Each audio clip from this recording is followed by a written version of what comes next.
truck while listening to Romance and Realism. So drive safely, Ryan. Yeah, focus on the road. I do think I should be allowed to record these lectures, maybe record good versions of them and upload them or send them to people who can't make the sessions. I do think what happened with when the pandemic hit, that we all went to Zoom and then there was all these privacy concerns. But before the pandemic hit, a lot of lectures were being recorded and you could watch them. I think the recording systems were done in the university and that may be the difference. So I remember once upon a time you'd go in and they'd start the lecture and a little red light would come on near the kind of where the person would be standing. But hopefully we'll get back to that soon. What's the time? 6:03. Couple more minutes. Hi, India. Hi, Maddie. Hi, Renz. Hi, Basil. Hi, guys. Hello. Hi. Hey. All right. Let's just wait a couple more minutes and then we'll start. We've got a fair bit to do today, but I'm thinking it shouldn't be too kind of extreme. We're going to look at romance and realism, what we were supposed to look at yesterday in a way, but we just looked at the context yesterday. We'll look at romance and realism in Pride and Prejudice, and then I might raise a whole bunch of questions in the first half of today's slides, and I've collated them into a Word doc, which I'll upload to the chat, and I'm going to create some breakout rooms and ask you guys to sit down for a little while and just maybe pick one of the questions that I've raised from my analysis of the romance and the realism in the novel. And you can chat about that freely for a little while. And we'll have a little break and then we'll start talking about the characters in detail. Hi, Melinda. I'm hoping everyone's started to really think about what characters they're going to write about. Because that's kind of important. Jamie mentioned that she was finding the unit hard, but not hard in an intellectual sense, more hard in a reading sense. Is that kind of a general kind of anxiety or fear that there's a lot of the literature to read? I kind of agree, only because just not an avid reader, should be. But the other English units I've had, the reading material were like half the size of the novels we're reading now. I'm just like, that was bearable, and I'm just like, this is double the workload. So maybe it's just me, but I'm not a fast reader, so it's definitely me. Renz, and a lot of thumbs up came up there. Renz actually raises a good observation about 19th century literature and late 18th century literature. And that's the observation. Why is it so long? Why did contemporary fiction condense down to a very shorter version of the novel, and 18th century, early 19th century was much longer? Because it does limit what we can and cannot read. For instance, when I studied this unit all the way back in 2013, one of the set texts, or actually 6 novels set, one of the set texts was Great Expectations by Charles Dickens. And that's about a good 650 to 700 words. It depends what type of edition you get it in, but it's quite a long read. And it kind of makes it impossible to kind of do that book in a unit like this. But I think the Victorians in particular, they really valued reading because there wasn't actually much to do in terms of leisure time. There was no cinema. So you couldn't go and enjoy something in a visual fashion that would tell you a story. You could go to the theatre, that's true, and you could see a play, go to the opera perhaps, or go see some puppets. But there was a lot of free time, particularly for middle-class women during this period, and they actually wanted the novels to be really long because they really liked drawing them out. So it's kind of a paradox that we read them today and think they're incredibly long and a little slow, and why don't they cut them back a little bit? But for the Victorians, they really enjoyed them being so lengthy. Another thing to Ren's point is you read enough Victorian literature and you start writing like them. By that I mean to say you write sentences that can go on for about half a paragraph or half a page, and you don't even know you're doing it. It's just the structure of the Victorian sentence is much, much longer. And you'll see that with Emily Bronte when we look at Wuthering Heights. You just read it and you wonder, where's the full stop? What's going on here? She hasn't hit a full stop in a while here. But I'm going to go ahead and start us off because it's 6:07 now and doing a bit of ranting. All right. You guys seeing my Wuthering Heights backdrop? Dana, can you see that? I'm just, because you're just appearing here, or Renz? Yep. Yep, cool bananas. All right. I just always got to double check that because sometimes in the past, that has not been the case. And I've been talking while people haven't kind of been able to see what I'm talking about. So what we're going to look at first today are the elements of romance and realism in Pride and Prejudice, and hopefully this will set you up for thinking about those questions you raise about the characters and how you can see romance and realism in the novel working. Before I get into it, I think we're not really going to have much more time after today. I think we might talk a little bit about how Emily Bronte differs from Jane Austen. But I wanted to kind of say to you that reading Pride and Prejudice kind of is a reflection upon kind of what literature does and why literature is important. Some of you are probably doing Bachelors of Education, some of you are probably doing Bachelor of Arts, and it's kind of important that I kind of make sure that you know why literature is important and why a figure like Jane Austen is very important kind of in the history of ideas and the history of the world, for that matter. So Austen probably did more than any other English author to promote the novel as a work of high art and to establish and legitimize the literary credentials and value of women's writing. I've got the novel in bold there because Jane Austen subtitled all of her works a novel, and during the period in which she was writing, the novel was not held in high esteem. It was considered trashy pulp literature as opposed to high poetry and other high works of art, such as epic poetry and opera and other forms of high art. Austen really kind of took the novel and rose it up in cultural standing. And she also did this in such a fashion to establish the novel as a forum where women could actually hold sway and kind of have a legitimate kind of standing when it came to ideas about what great literature is. By that I mean to say, when it comes to the history of the novel, people often try to rewrite history and get rid of women writers. You see that particularly in the history of Romanticism.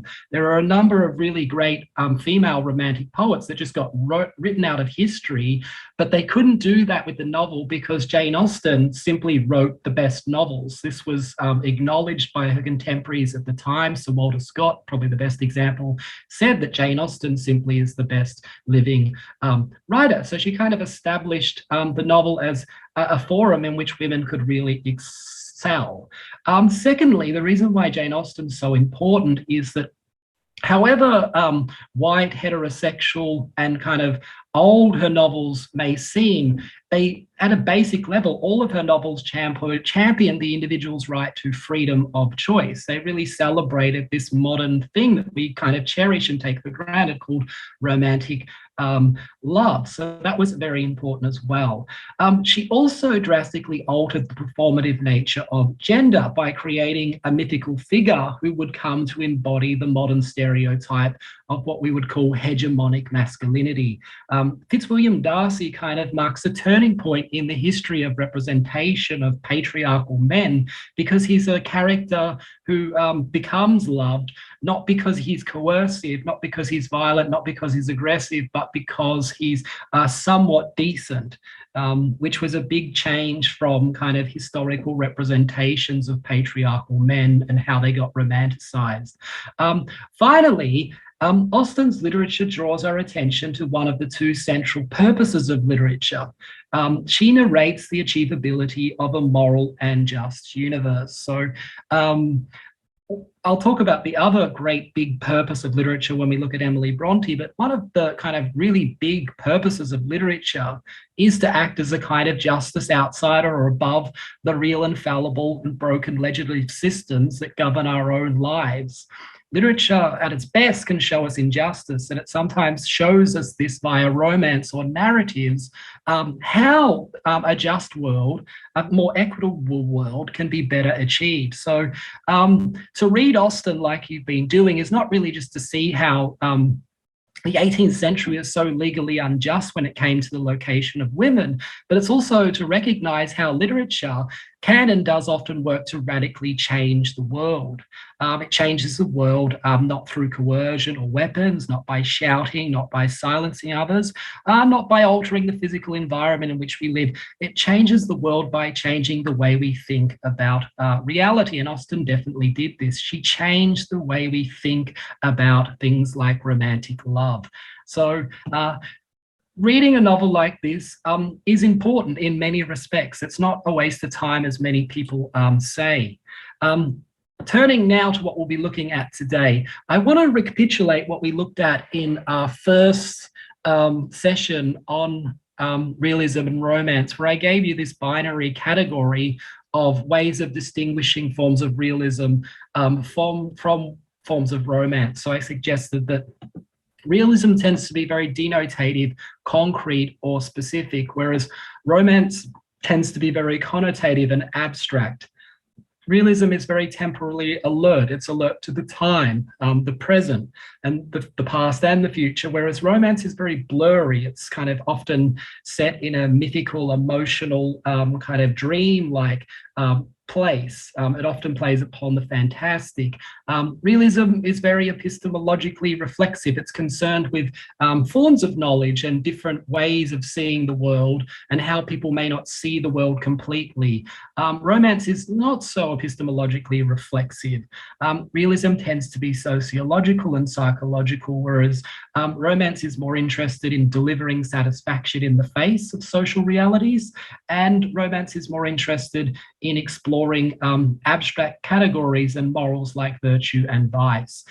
Realism definitely aims, in a way, maybe inadvertently, at representing humans as fallible, whereas romance often tends to idolize humans.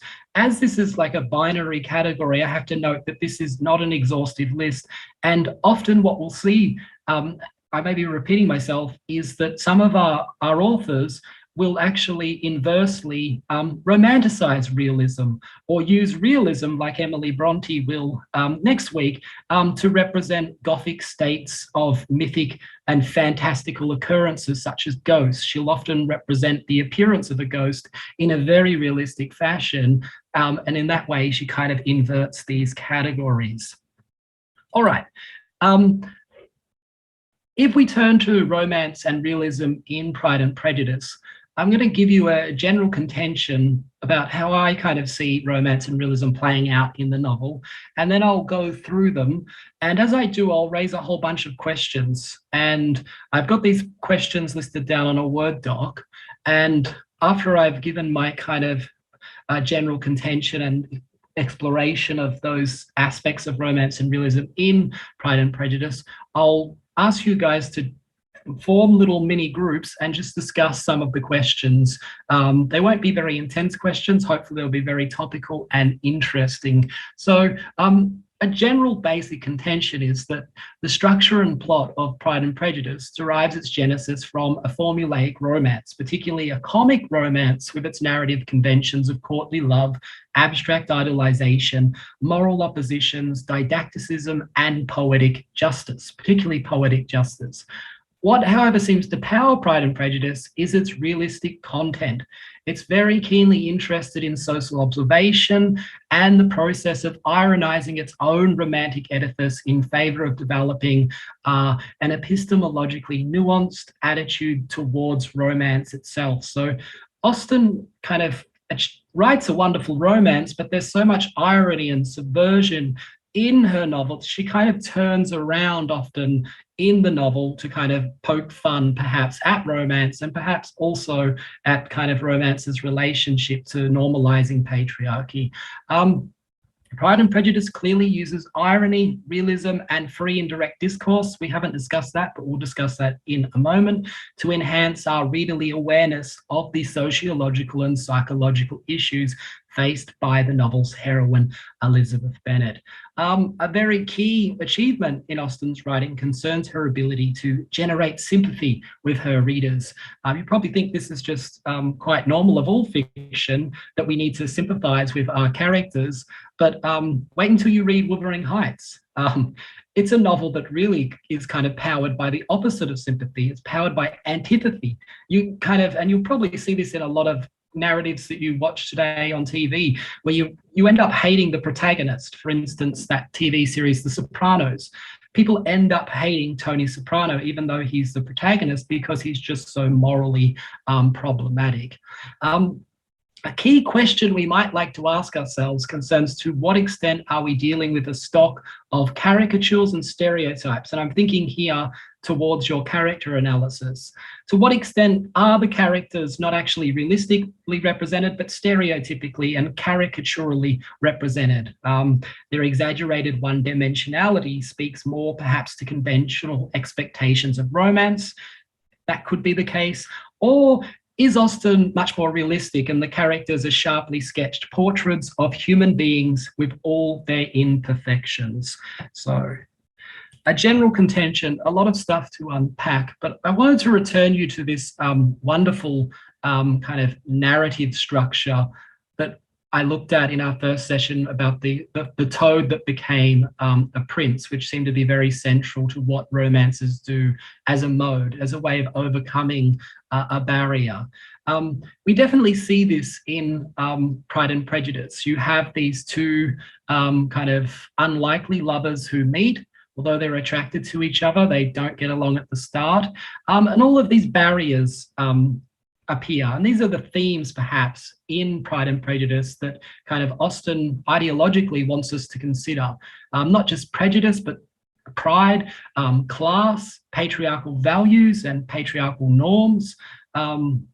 Maybe even reason needs to be overcome. Nefarious characters like Wickham clearly need to be overcome. But on Darcy's side, the Bennet family clearly needs to be overcome. So there are all of these barriers, of course, put in the way of Elizabeth and Darcy, but in a traditional romance, which magically resolves these barriers, they, of course, overcome them and they live happily ever after.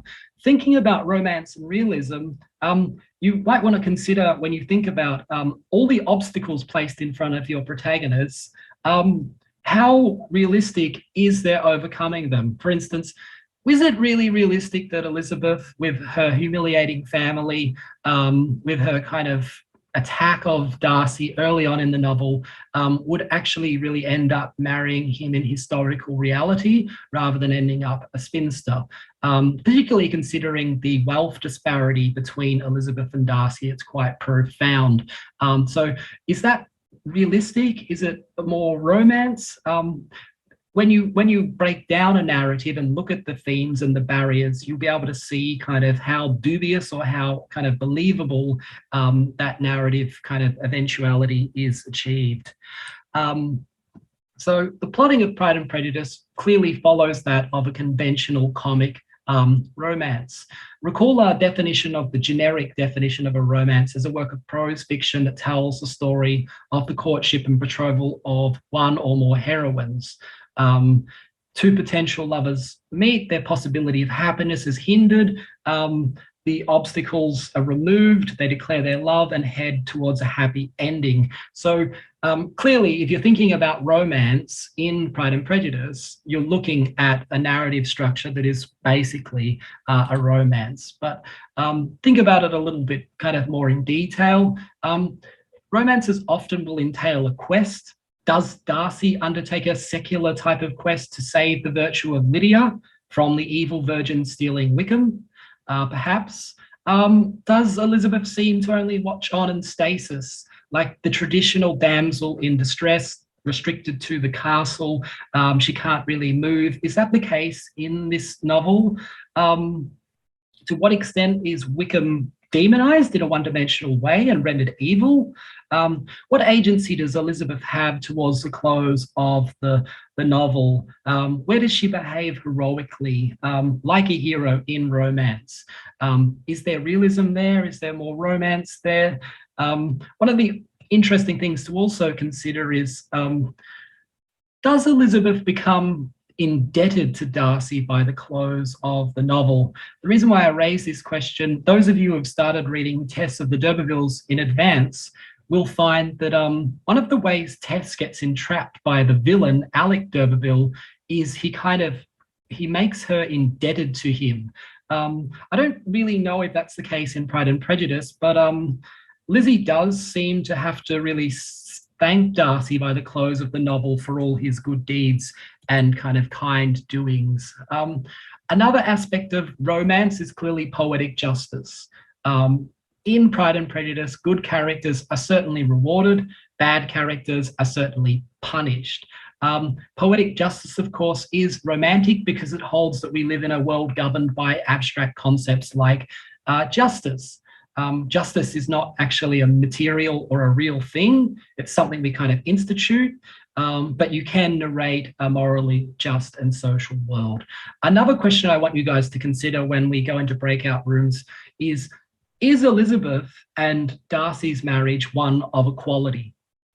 And some of you may have opinions on this, but it'd be good if you could find examples from the text, because there is a really bizarre kind of discussion at the close of the novel between Elizabeth Bennet and her father, where her father says, do you really want to end up with this guy? He seems like a bit of a snob to me. Will you really love him? And she kind of says that, Darcy's kind of my superior, which seems a bit weird. So that's something to consider. Are they actually equals by the close of the novel? Another really interesting question to consider, does realism itself, or reality and the adherence to objective truths, become central to the romance of Pride and Prejudice? So clearly we've just seen that romance is central to the kind of machinery, the operation in the narrative of Pride and Prejudice, but in what extent maybe is realism itself rendered an aspect of the romance? For instance, Darcy seems to be this truth teller, whereas the villain seems to be a sower of fiction and falsehoods. Is realism itself kind of, this might sound a bit weird, but it's kind of goes to the way those binaries collapse. Is realism itself a form of romance in this novel? Turning to aspects of realism in Pride and Prejudice. Clearly, I hope you would have noticed the difference between our epoch and Austen's epoch, although maybe you still would have noticed some similarities. Pride and Prejudice is clearly seated within the historical particularities of Austen's times. Pride and Prejudice is very sociological, not just in reflecting manners and customs and dances, but through an analysis of the social institution of marriage, along with the feminine immobility and the patriarchal idealization of femininity that comes with it. We find a kind of very keen sociological critique of Austen's world. And I think maybe now would be the time to kind of offer some rudimentary definition, because I've used this term patriarchy kind of without kind of defining it. Talked a little bit about it in our first session when we looked at some criticisms of romance.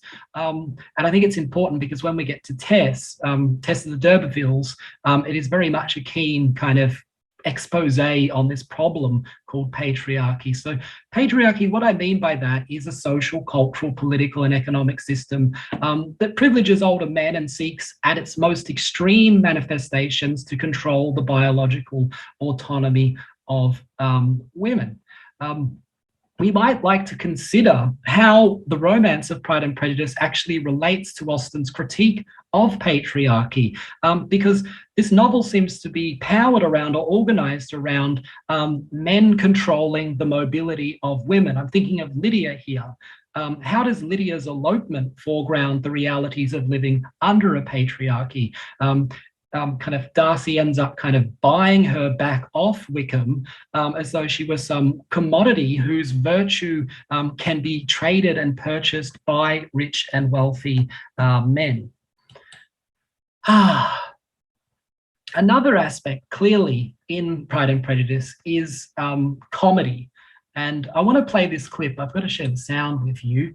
And I want to kind of stop myself talking here, and I want to play this clip and ask you, clearly there's a lot of romance going on in Pride and Prejudice. Clearly there's a lot of realism, but probably one of the kind of things we haven't looked on at too much is the fun aspects, the laughter and the comedy in Pride and Prejudice. And I just want to ask this question: why might comedy be important in a novel when it's critiquing something like the institution of marriage during the time? And I'll play this clip and then ask for some responses.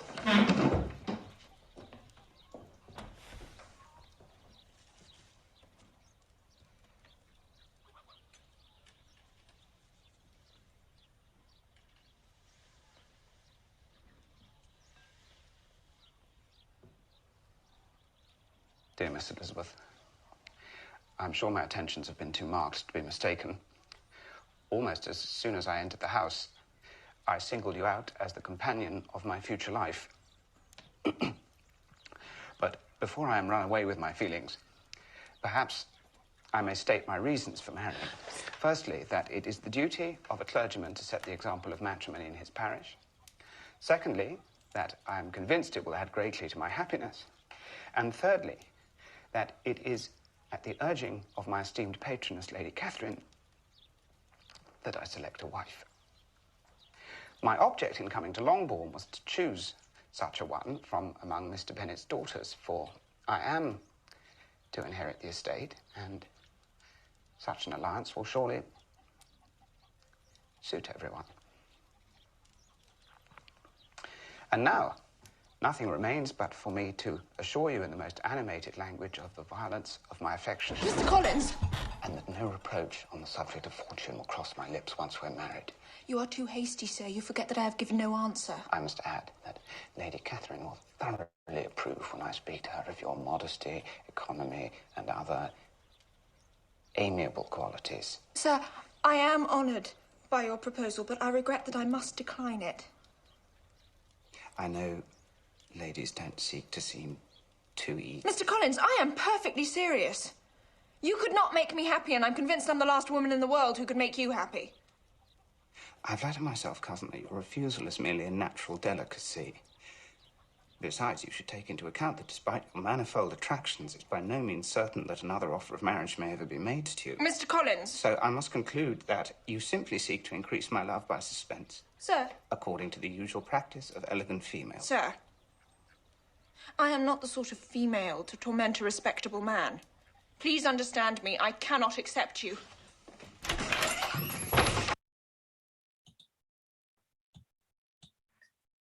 So why might comedy being used here kind of be a political tool, perhaps by Austen? Or isn't this a funny scene? I don't know.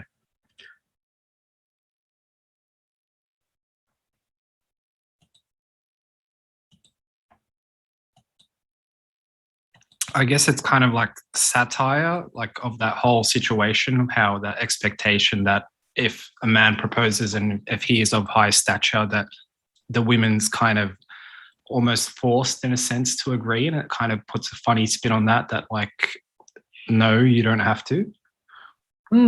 Does comedy empower people? I'm thinking like recently, there was an insight recently on SBS about politically incorrect jokes, and you shouldn't be able to make jokes about certain things because it empowers people. It can empower sexism. It can empower racism. It can make people feel entitled to do certain things. Perhaps in this scene, we see Austen using comedy to kind of say, you know, it's perfectly okay to say no to this because it's a joke. Not just a joke, kind of it's a reality, but comedy kind of allows one to kind of step back and kind of look at this and laugh at it. Did anyone find Mr. Collins like an interesting character? Is anyone thinking of doing him in their character analysis?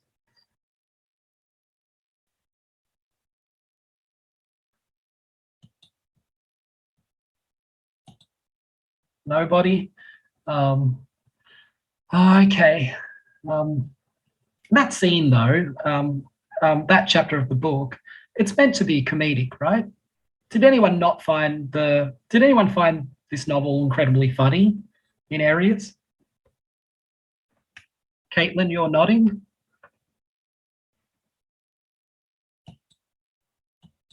I think that bit was the only funny bit so far that I found, because how she says no and he's completely brushes it off and he's like, well, it's okay. I know like you're just doing like the honorable thing of a woman to decline it, you know, to save face, but I'm still going to ask you. But I just wouldn't listen. And she's trying to tell him that no means no. And it's just the way, I guess, he read Elizabeth, just brushed it and just assumed, oh, no, she's just doing what women do back then. Yes. If you kind of analyze Collins when he arrives at Longbourn and kind of selects Elizabeth from kind of her sisters after he realizes that Jane is not available, he then proceeds to kind of enact the ritual of courtship. Like he says to Elizabeth, I have to have your two first dances at the Netherfield Ball. He kind of goes through all the rituals, and you see that kind of culminate in this moment of she says no, he kind of strategically changes the point, he changes it again, and the whole situation is rendered incredibly absurd. I do find it kind of an incredibly funny novel. I'm surprised that kind of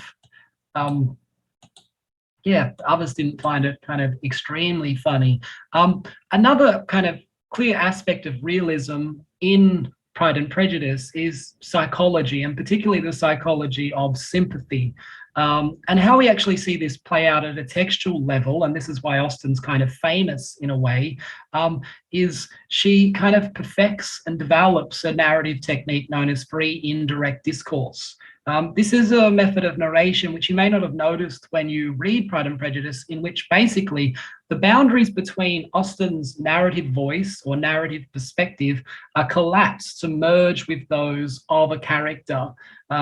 What free indirect discourse does is really bring a sense of psychological reality to the narration of inner monologues that if you go back before Austen's time, you don't really see developed at all, particularly if you go back to before the 17th century.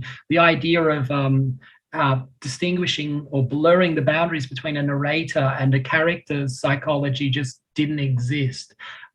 Free indirect discourse creates an intimacy between reader, narrator, and character that generates this thing called sympathy.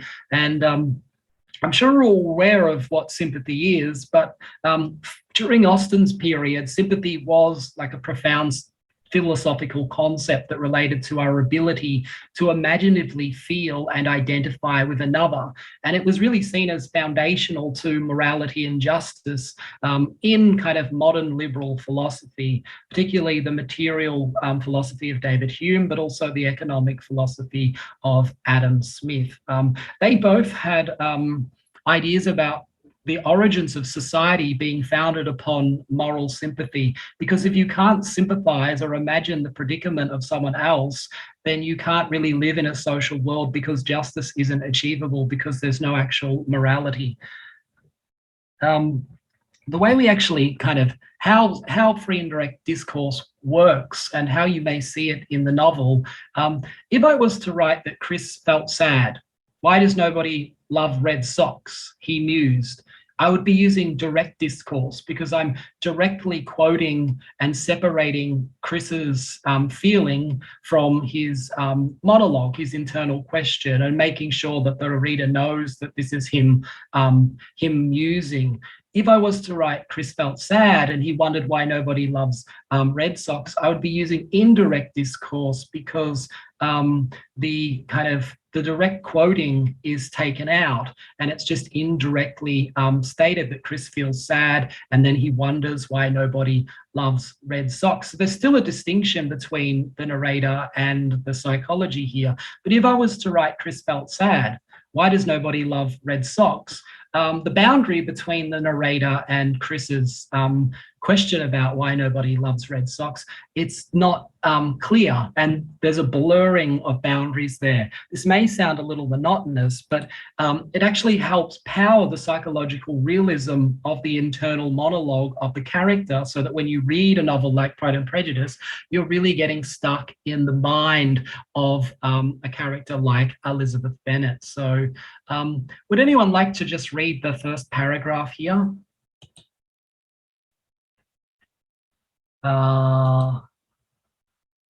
Malice, would you like to just read it? Can I ask, or? Sure. Thank you. Let me quickly not split my screen so it's bigger. Elizabeth could safely say that it was a great happiness where that was the case, and with equal sincerity could add that she firmly believed and rejoiced in domestic comforts. She was not sorry, however, to have a recital of them interrupted by the lady from whom they sprang. Poor Charlotte! It was melancholy to leave her such society, but she had chosen it with her eyes open, and though evidently regretting that her visitors were to go, she did not seem to ask for compassion. Her home and her housekeeping, her parish and her poultry, and all their dependent concerns had not yet lost their charms. Thank you, Malice. I've got the free and direct discourse there in bold. Is free and direct discourse something new to you guys, or is it something you've learned before? Never. No, well, yeah. Jane Austen didn't. She kind of. Some people say she invented it, but some people say that you can see it in other writers before her. But it's a little bit like what they call the trompe l'oeil in art, where kind of reality kind of you're tricked into a position of identifying sympathetically with a character, and that to a certain extent is what powers or kind of creates the realism, particularly the psychological realism in her novels. The reason why I want to kind of point that out is because some of you may be writers, and if you can do this, you're going to write a more compelling novel or a more compelling short story. It's a really good skill to have as a writer, but it's also a really good skill to understand as well when you're thinking psychologically and about the history of kind of subjectivity here, because you really kind of can see how textual representation is deployed to represent internal psychology. And it really kind of comes back to Jane Austen, who pioneered it. We're almost there, almost ready to have a chat with each other. Pride and Prejudice is also kind of very much intensely interested in types of knowledge. Austen writes from within an empirical paradigm that is designed to spotlight the fallibility of first impressions and narratives. Does our protagonist get told a narrative very early on in the story, and she kind of believes it?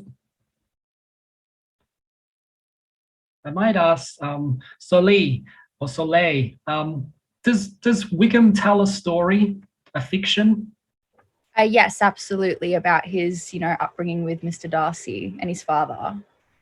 Yeah, is it a compelling story? Absolutely. Yeah, he's quite a foxy character in the sense that he really plays upon women's sympathy to great effect, and the story is a compelling fiction. Then I almost think, in one respect, the novel kind of is, although you would never define Pride and Prejudice as a detective novel, it is in a way very similar to modern detective fiction, because Elizabeth then has to really deconstruct and unpack fiction from reality. And the one way this happens is really through the affidavit, or maybe it's the legal term statutory declaration, that Darcy gives to Elizabeth, kind of after she rejects him. He writes a letter, and the letter kind of states kind of exactly kind of the history according to Darcy. But even Elizabeth she has to read it 3 or 4 times to get to the bottom of it.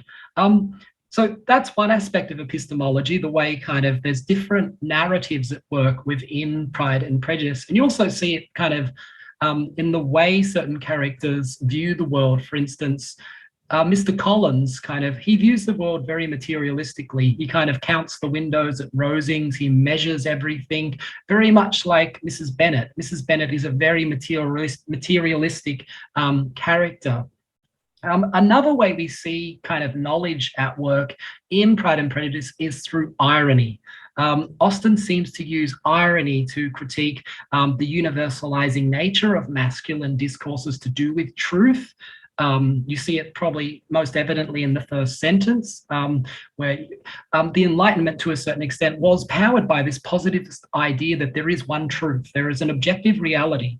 And the whole idea of the Enlightenment was to point this out, that we can know what the truth is. Does Austen's world kind of uphold that? Maybe Melinda, do you think Austen kind of upholds the idea that there is an objective reality and we can know the truth? I'm not really sure. Sorry. No, that's perfectly fine. Being skeptical is kind of where I would sit on the fence as well, because do you think maybe it reflects the way people see the world differently? So there isn't actually one objective reality because you have different perspectives at work in the novel. Well, I think so, because everyone has different ones that they want to succeed in that life. Like how her friend, her goal was just to to get married, but she wants love in the marriage. And then there's one that doesn't want to get married at all. So I think that, yeah, kind of. Yeah.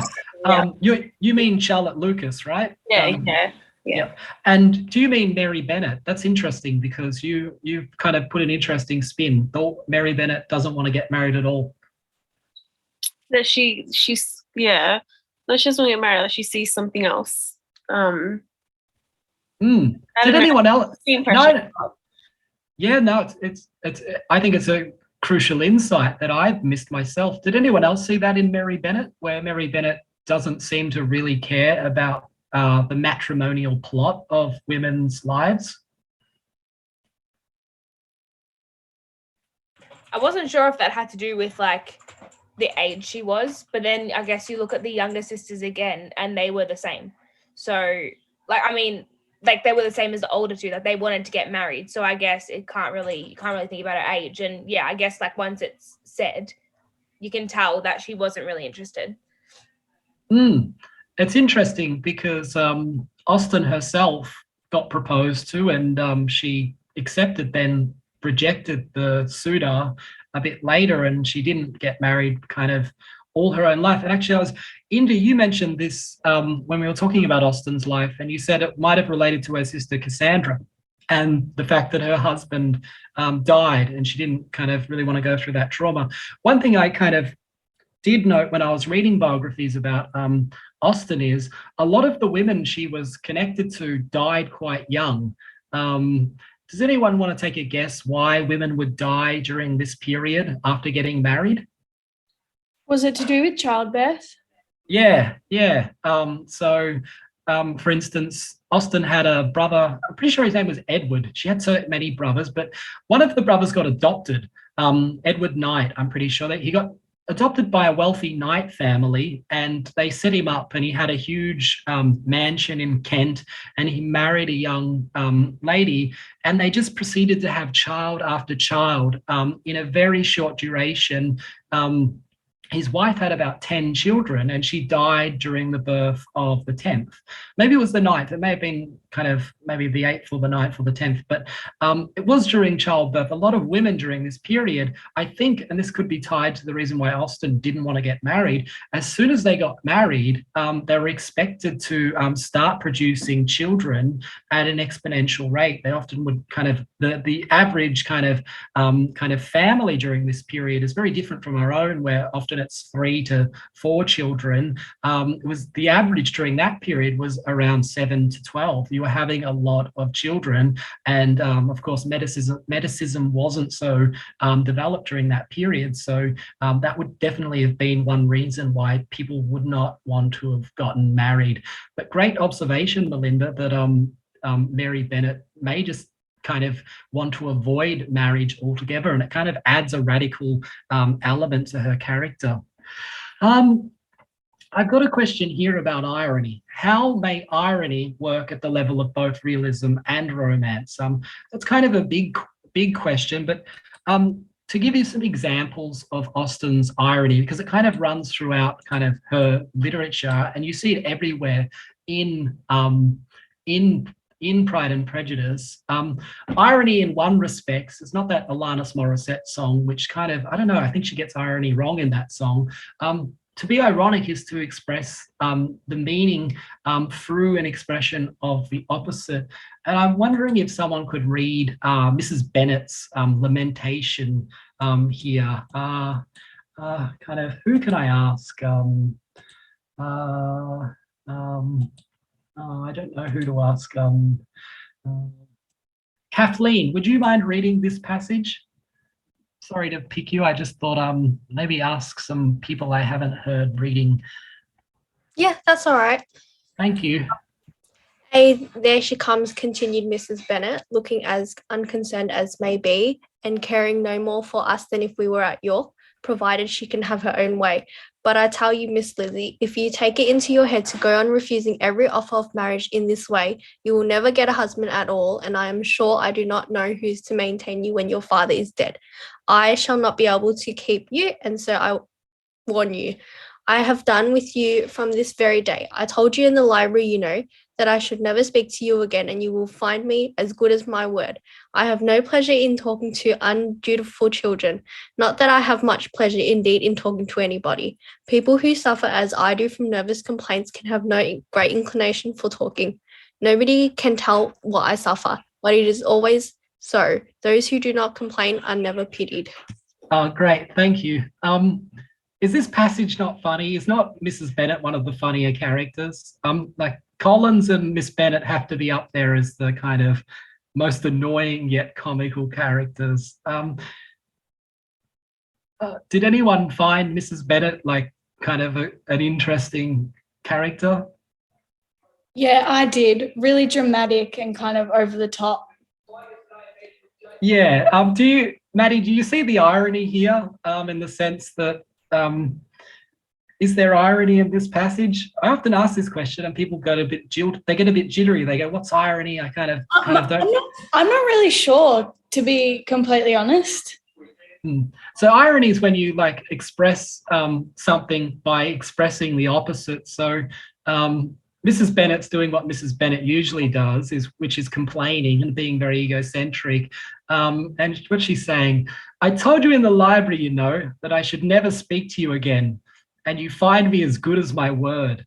But what's she doing? Like, she said she'd never speak to Elizabeth again, but she's speaking to her now, and she's saying, and you find me as good as my word.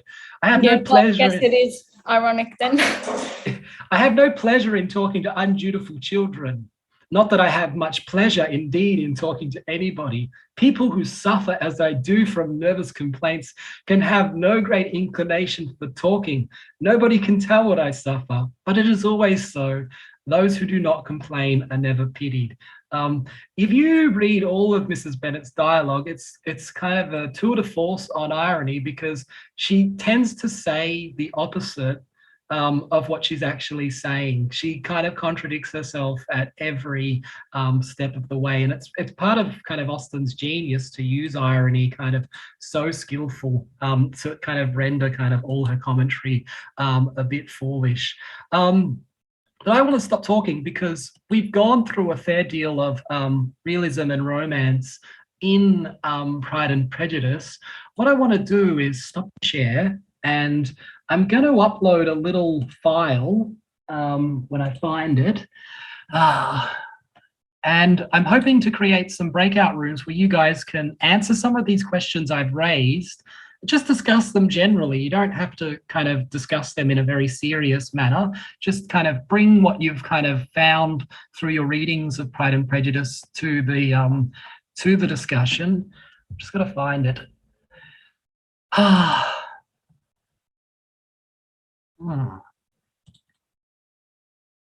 Bear with me.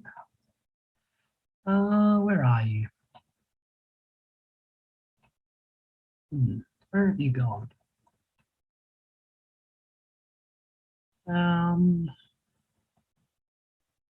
I'll tell you what I think we might do, because whenever I open up the find for, I know where it is. Hold on, back. Should have been in there. What I might do is we'll take a 10-minute break, and when we come back, we'll go into breakout rooms. So let's have a quick break, 10 minutes, 6:52, and I won't repeat the mistake I made last time by not being able to count. Let's have a 10-minute break and come back at 7:02. And then we shall go into breakout rooms and discuss some of these questions. All right, 10-minute break. Is that all right? Cool. In that time, I should, where did I put this? Where did I put this little Word doc?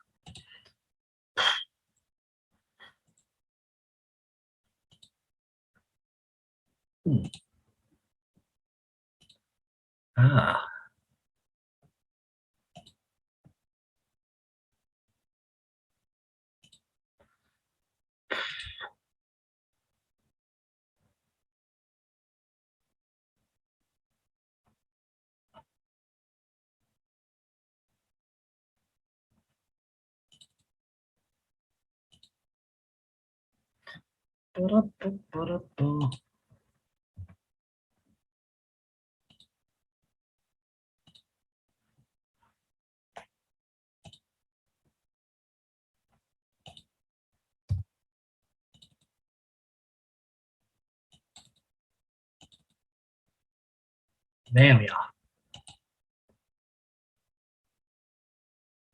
Oh, I see.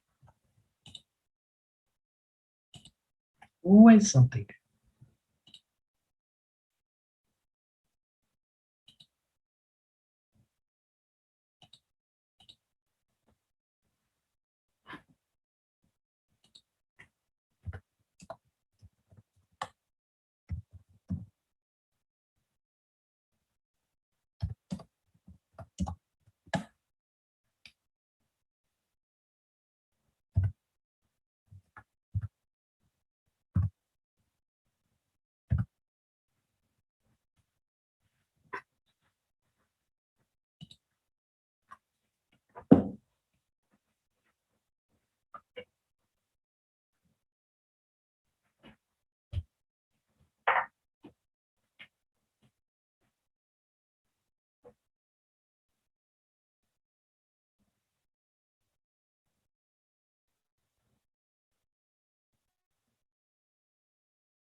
Ba-da-ba-ba-da-ba.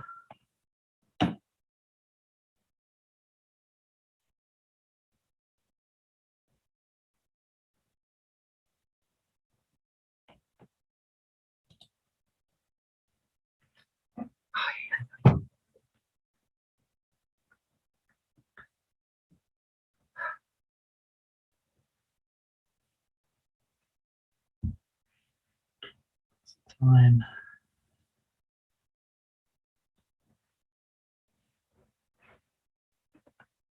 Do, do, do, do, do, do.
Do, do, do, do, do, do. Feel good giving a break early. Ah, oh, good. I feel a bit better after kind of getting into this. I'm not going to take a rapid antigen test until tomorrow. I'm just not going to go anywhere until then. Do you know I've never joined Facebook? And I really lament it in a way. Yeah, I've lost. You're not missing out on much. Oh, no, I tell you, like many people have said that I probably would have liked to be friends with. They've said, oh, I'll Facebook you or Facebook me. And I've kind of, it's almost like I'm not religious, but I often feel that's how a religious person might be when someone says, hey, you want to come and like do something unreligious? And they go, oh, sorry, that's a sin or something. Not that I think Facebook is a sin or anything, but I've missed.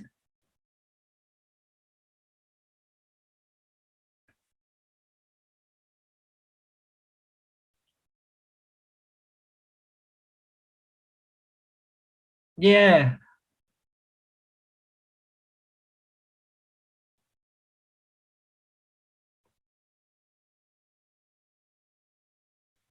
Yeah. No, I'm just reflecting on like kind of sometimes you miss out when you don't join technology. Basil, you're probably right. Like Facebook can be a bit absorbing in a sense that I know, for instance, I know a lot of colleagues who are on Facebook and they tell me that they spend too much time on Facebook and they wish they weren't on Facebook because they'd put their time to more use.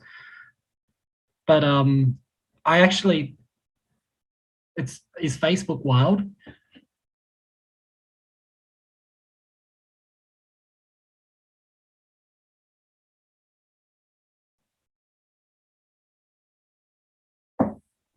Yeah.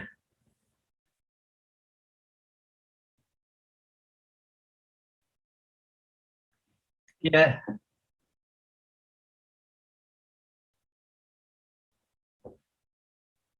Yeah, I've learned to remember people's birthdays, but I've often had friends who have remembered my birthday when I haven't remembered theirs. And I thought, gee, they're really considerate. How have they remembered my birthday? And then I've realized it's probably because they find out through Facebook or something.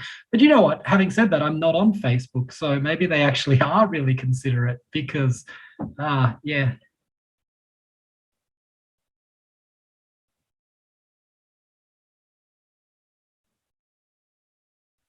No.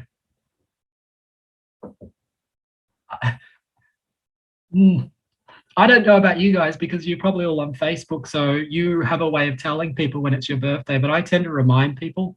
I tend to go, it's my birthday coming up, and that means you should buy me something or something like that. Um, yeah, I think you have to do that in a way.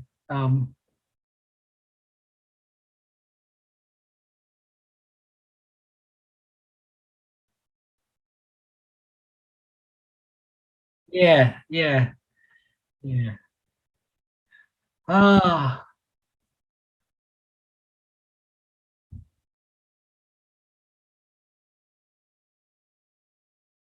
well, I'd have to go in and get it, which is probably unethical in the sense of that way. And I've never actually, I haven't been into Victoria University for so very long. I think I have to go in there because I'll be teaching next block. But kind of, I haven't been in there for so long. But yeah, the reason why I'm holding off is because there's only one test in this apartment. And I'm thinking because I didn't have any coffee for breakfast this morning, it may just be I've got a head cold or something. But anyway, yeah, sometimes that can happen, but I'm hoping not. How are you going, Caitlin, on your character analysis?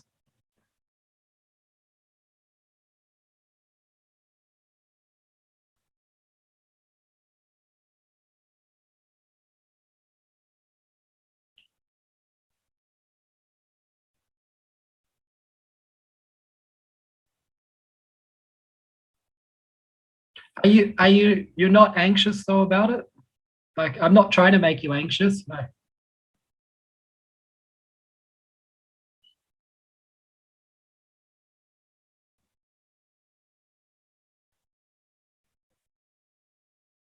Yeah, yeah, I'm sorry about that. Yeah, I think that's a lot of students actually are kind of always annoyed by the word limit being too short, which is a good thing in a way, because you don't want students who kind of would like the word limit to be shorter than what it is, because 750 words is not too much to play with, but it's not too much to get drowned in as well.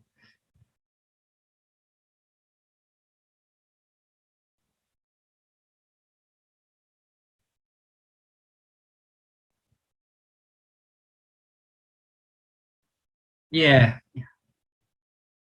yeah. The time will come for longer essays if you so choose to kind of continue on studying.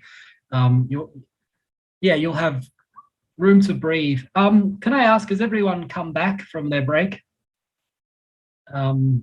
Jamie's back, Maddie's back. Alana, are you there? Sarisha? I am, yep. Cool, cool. Can you all see in the chat? I've uploaded a little Word doc. Austin group discussion.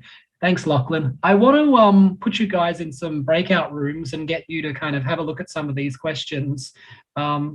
Basically, just take kind of how you've been going and like reading Pride and Prejudice, kind of into trying out, answer maybe one of them, choose one that's a bit interesting, and just have a chat about how kind of you've been enjoying or not enjoying reading Pride and Prejudice, but try to answer one of those group questions. I think the breakout rooms are good, but I think Zoom's kind of simulating a real-time kind of group experience that can't really be achieved, but they're better than nothing. So I think I'll give you guys 15 minutes to chat. Would 15 minutes be too much, or what do you think? How much time do you want to discuss Pride and Prejudice? Some of the questions there. They're all, the questions are from those slides I was just discussing about romance and realism. How many people we've got? 18. 4 times 3, 5 times 3. I'll create 4 rooms, so that should give us a good kind of a few people. So if someone's being a little quiet or someone's got to run off and do something, hopefully there'll be a couple of people to chat and develop some rapport. How much time do you want to discuss? I'm just curious because I don't want to chuck you in a breakout room for too long, and I don't want to chuck you in a breakout room for too short a time. Is 10 minutes good? 15 minutes? Either is good. 10 Either minutes. is good. I think 10 minutes is plenty. Yeah, 10 minutes. All right, cool bananas. Thank you. 10 minutes it shall be. Hopefully you all have got a copy of the Word doc.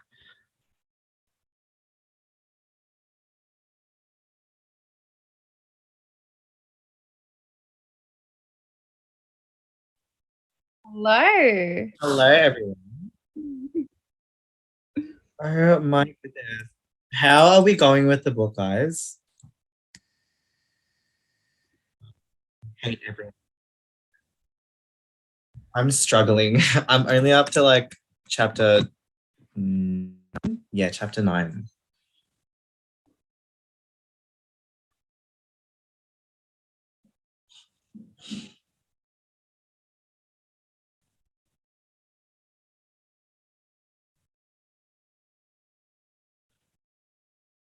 Yeah, that's what I'm doing.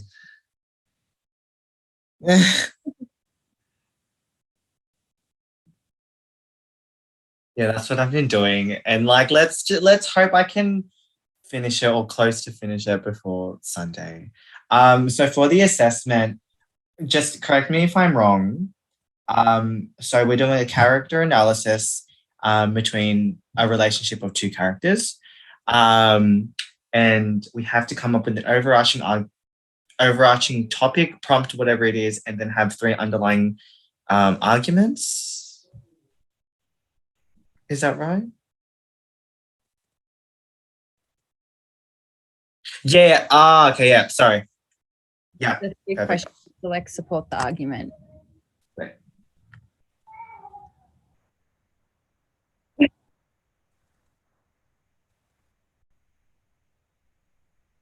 I can't find it.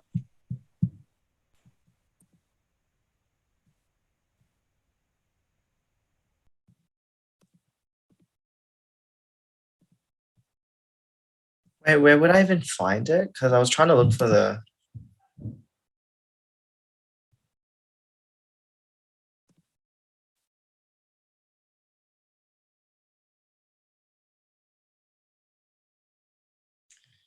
This is fun.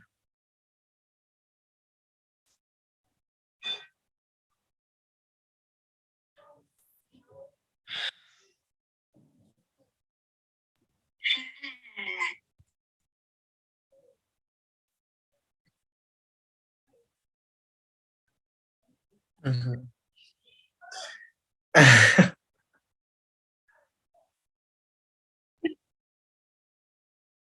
Oh gosh. Yeah. Oh, I think he said he's still working. Yeah.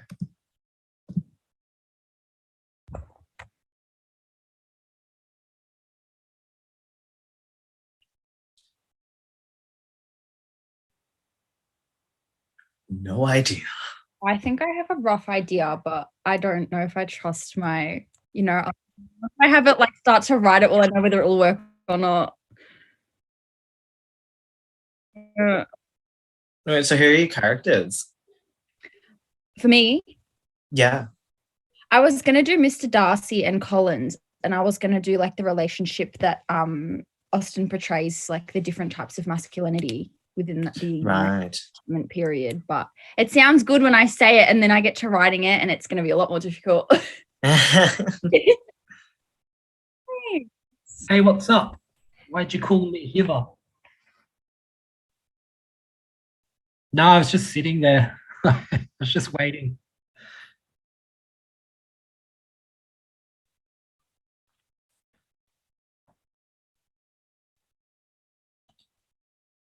I see. That's what happens when you go into breakout rooms. Sometimes it disappears because that's here we go.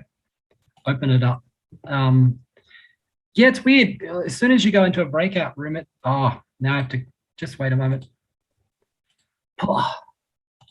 No, I just uploaded it, but I had it open on my thing, so it wouldn't 1 second. There we go. Open Sesame. There we go. You should see it now. Yeah. Hey, how do you kick? I've got to kick myself out, don't I? Yeah. Yeah.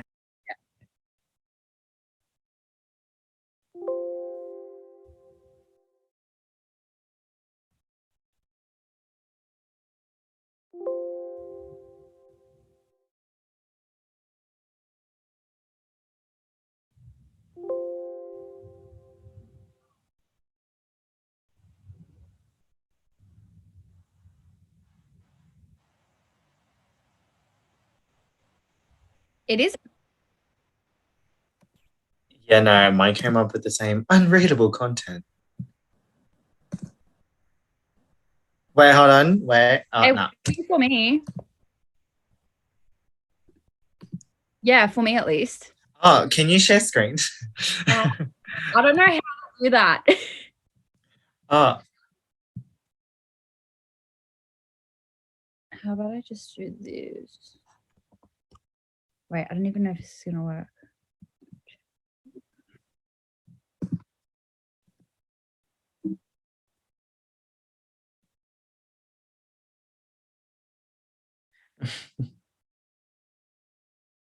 right. No, it's all right. All right, is that working? Yeah, there we go.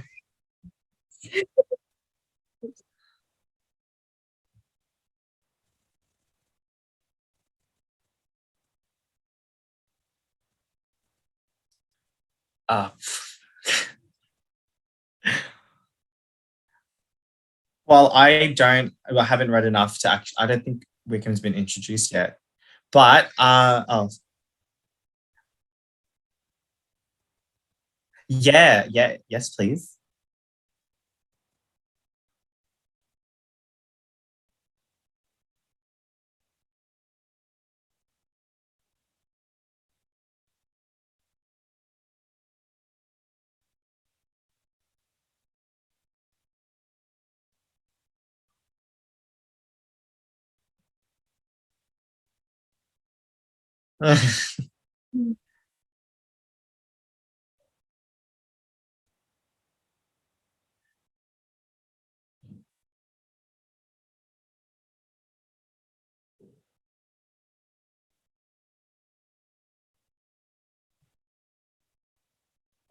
Yeah.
Oh my gosh. Okay. Damn.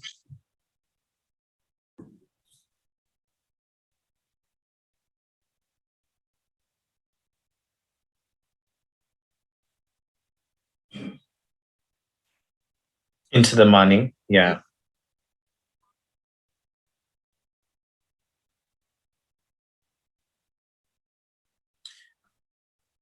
Oh my God. This story is such a mess. Fuck me. Jesus.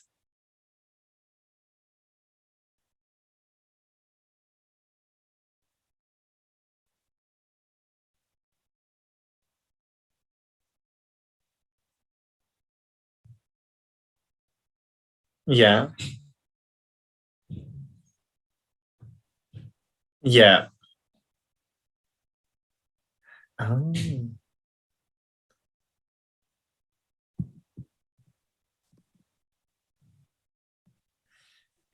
It's all right. Maybe 15. We did need the 15, but it's all right.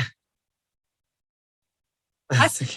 Part of it was so smart though, like that, like what was Chris saying? Like you can, it was like not a thriller, but like you can suss out how like Austen like kind of like gives you like hints that like this isn't right, because he only kept speaking, he only kept the story going when Austen was like, oh, like, you know, when like you're telling someone like drama and the more they like, oh my God, to it, the more you feel like getting heated about it. Like it was like so sus to me, like from the get-go.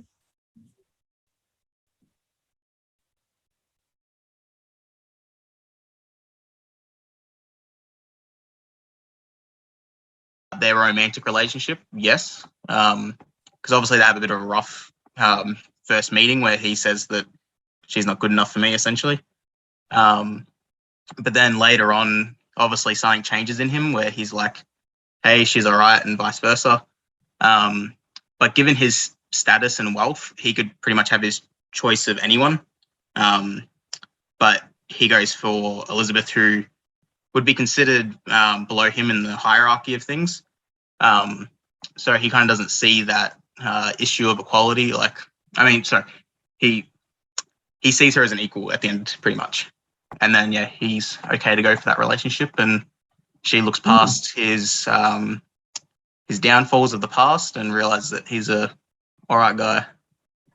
Yeah, Lachlan's just discussing what Group 3 was discussing about whether Elizabeth and Darcy's relationship was founded on equality. A bit of yes and knowing going on there. Dana, oh no, India, you've got your hand up, so. Hey, sorry, I was in Lockie's group and I just thought of something that I didn't say in the group, but I was just thinking, was any relationship founded back then based on equality? Because I feel like equality wasn't a thing back then. Like, you found a man, you marry, you have children, like there's no equality. So I feel like, was any relationship based on that? That was just a thing I just thought of just then. Yeah, well, I think your question kind of ties into this question of whether, does anyone else think their relationship was quite egalitarian or equanimous by the end? I personally did, but India makes a great historical kind of argument about maybe there wasn't equality, particularly between genders during this period. Yeah, I kind of agree with what India said, especially from the historical perspective, like we spoke about, that, you know, once you were married, you were the husband's property, expected to have babies and that kind of thing. So I didn't really think about it before, but that makes a lot of sense to me as well. Does anyone want to go against that argument where you could see perhaps, Jamie, sorry, please speak. Yeah, I guess I'm sort of not against it, because I agree that at the time, you know, there definitely wasn't equality, and probably still not today. But I think Jane Austen and the novel is trying to sort of go against that. And in her writing, in the relationship depicted of Darcy and Elizabeth, I think she's trying to go against that notion of inequality within marriage. Yeah, she rejects him, right, at the beginning. And why does she reject him? Why does she say, no way, buddy? Sorry, I don't want like anything to do with you. Doesn't she say something about like I hardly know you for starters, and also goes on about how he's not very his manners aren't the best. His manners aren't the best, Lachlan. That's definitely true. But does Elizabeth kind of know Darcy when he proposes to her? Does she know certain things about Darcy? Oh yeah, the thing with Jane. Yeah. Yeah, the thing with Jane, which is true. And then she also knows the thing about Wickham. Wickham's sown this wonderful tale of how he's a victim of Darcy's kind of tyrannical, selfish jealousy. But Darcy, of course, is proud. He's proud that he separated Bingley and Jane. He behaves pretty bad. What does he say? Does he say something about and we'll see this in Wuthering Heights because it's inverted. Does he say, kind of marrying her would be like... He said like it's against his self-respect, but yet he wants to propose it no matter what. That's hurts me so much. Yeah, like with that kind of, I don't know how to, would anyone buy that if someone kind of was trying to ask them to be married, if they said, I like you, but I find you degrading. Would you marry me? The point here is I think Elizabeth does know a lot about Darcy at the first proposal, and she rejects him for a variety of reasons. Does Darcy kind of change? And this might kind of go towards the idea that that's what Austen is driving at, that kind of Darcy needs to change and become more open if there's going to be any marriage at the end of this novel. Well, I don't know if I've read this correctly, but after that, Elizabeth declining his proposal, and then they went on that trip together and somehow came across Darcy's mansion.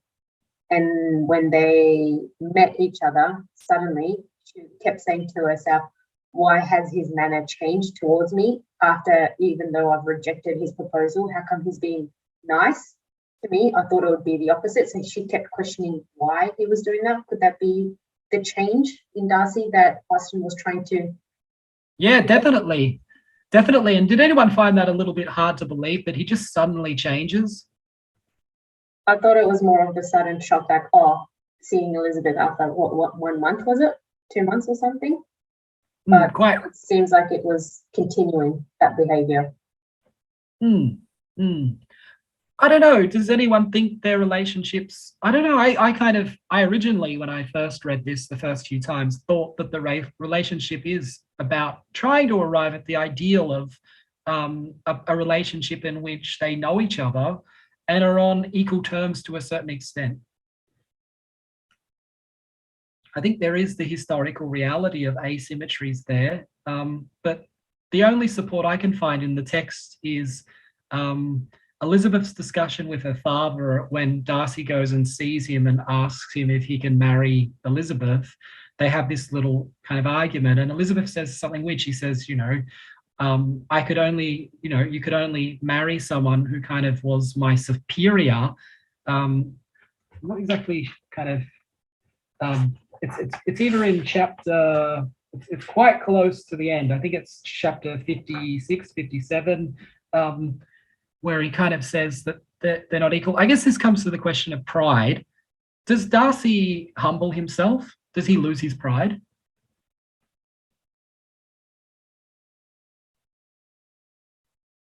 Or is pride being celebrated in the novel, being separated from something like vanity?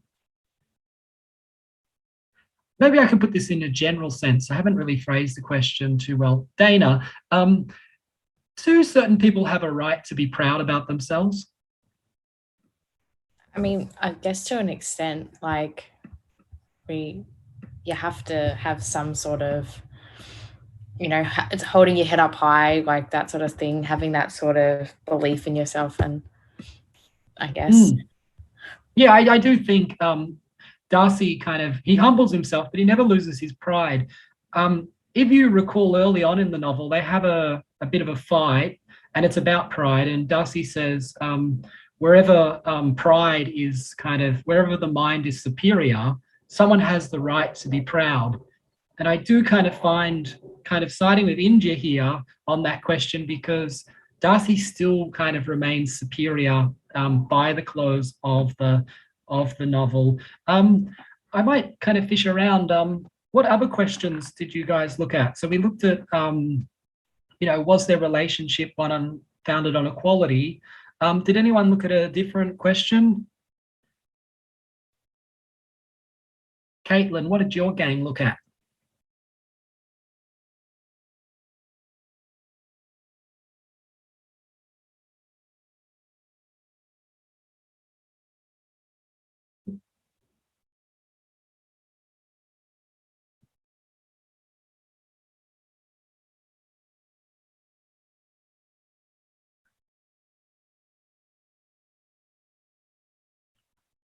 Yeah, what did you come to? What conclusion?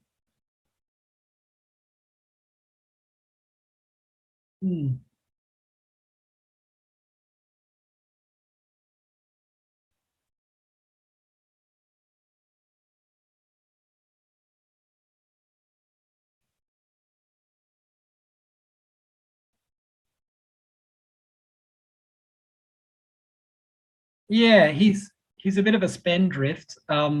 I think he's described as the most useless man in all of Britain at one moment, and that's very harsh to call someone the most useless.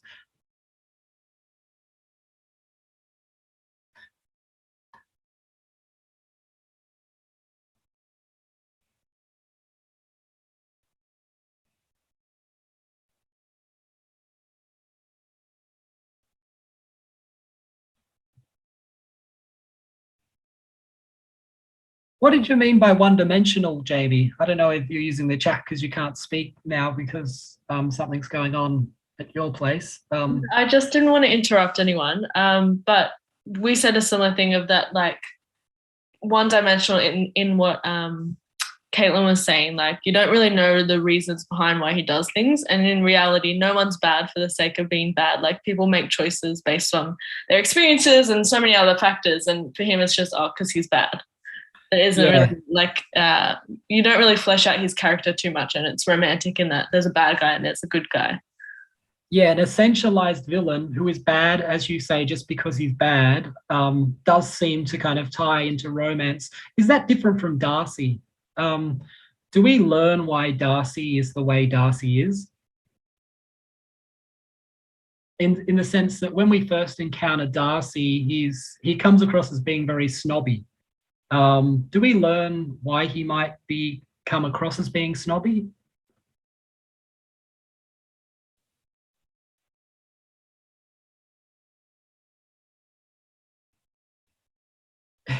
Yeah, he gives an explanation that kind of is very aristocratic and kind of privileged. He says, does anyone know what he says when he kind of explains why he comes across as being a bit untalkative?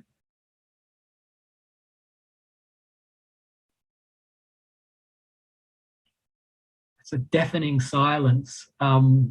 Deafening. I can actually hear the cicadas outside. I might hear an owl hoot in a moment. Because he's a wealthy man. He's been raised kind of in a very isolated fashion. He's been brought up kind of excluded from the world. He doesn't know how to converse with people because he's lived kind of a very isolated existence. And we're, to a certain extent, made to sympathize with him in that respect, which is very different from Wickham. Wickham doesn't really get the opportunity to explain why he's desperate to make money, why he's somewhat predatory when it comes to needing to find a wife. They're just kind of essentialized versions of evil. It's interesting because, yeah, romances often will have this thing called evil in it, but evil won't really be defined or psychologized, which kind of is a key characteristic. I also think it's a key characteristic of how we deal with evil more generally in the world. Like if something bad happens and someone does something very bad, usually they're just described as being an evil person. But does evilness kind of, when you describe someone or label something as evil, kind of close it off and allow us not to really have to think much about it? Clara, you've kind of come up there. I don't know. No. Did anyone look at how Lydia's elopement might foreground the realities of living under a patriarchy, in the sense that why is Lydia's elopement such a big deal? I guess because she was the first one to actually get married, right? Like out of all the siblings. And we actually started to talk about this in our group. We mentioned that I thought it was interesting that she married because maybe not necessarily for the money, but maybe because she was the youngest or one of the youngest, and she just wanted to kind of spite her sisters, maybe. Because, you know, the mum was all about the older sisters getting them married and, you know, didn't really think much about the younger ones. So then I think when she went off and got married, it was a massive deal because that was the first of them to get married. And then, yeah, so. We learned that Elizabeth Bennet is her father's favourite daughter. Who's the favourite in terms of Lydia? Who's she tied to in terms of kind of paternal interest?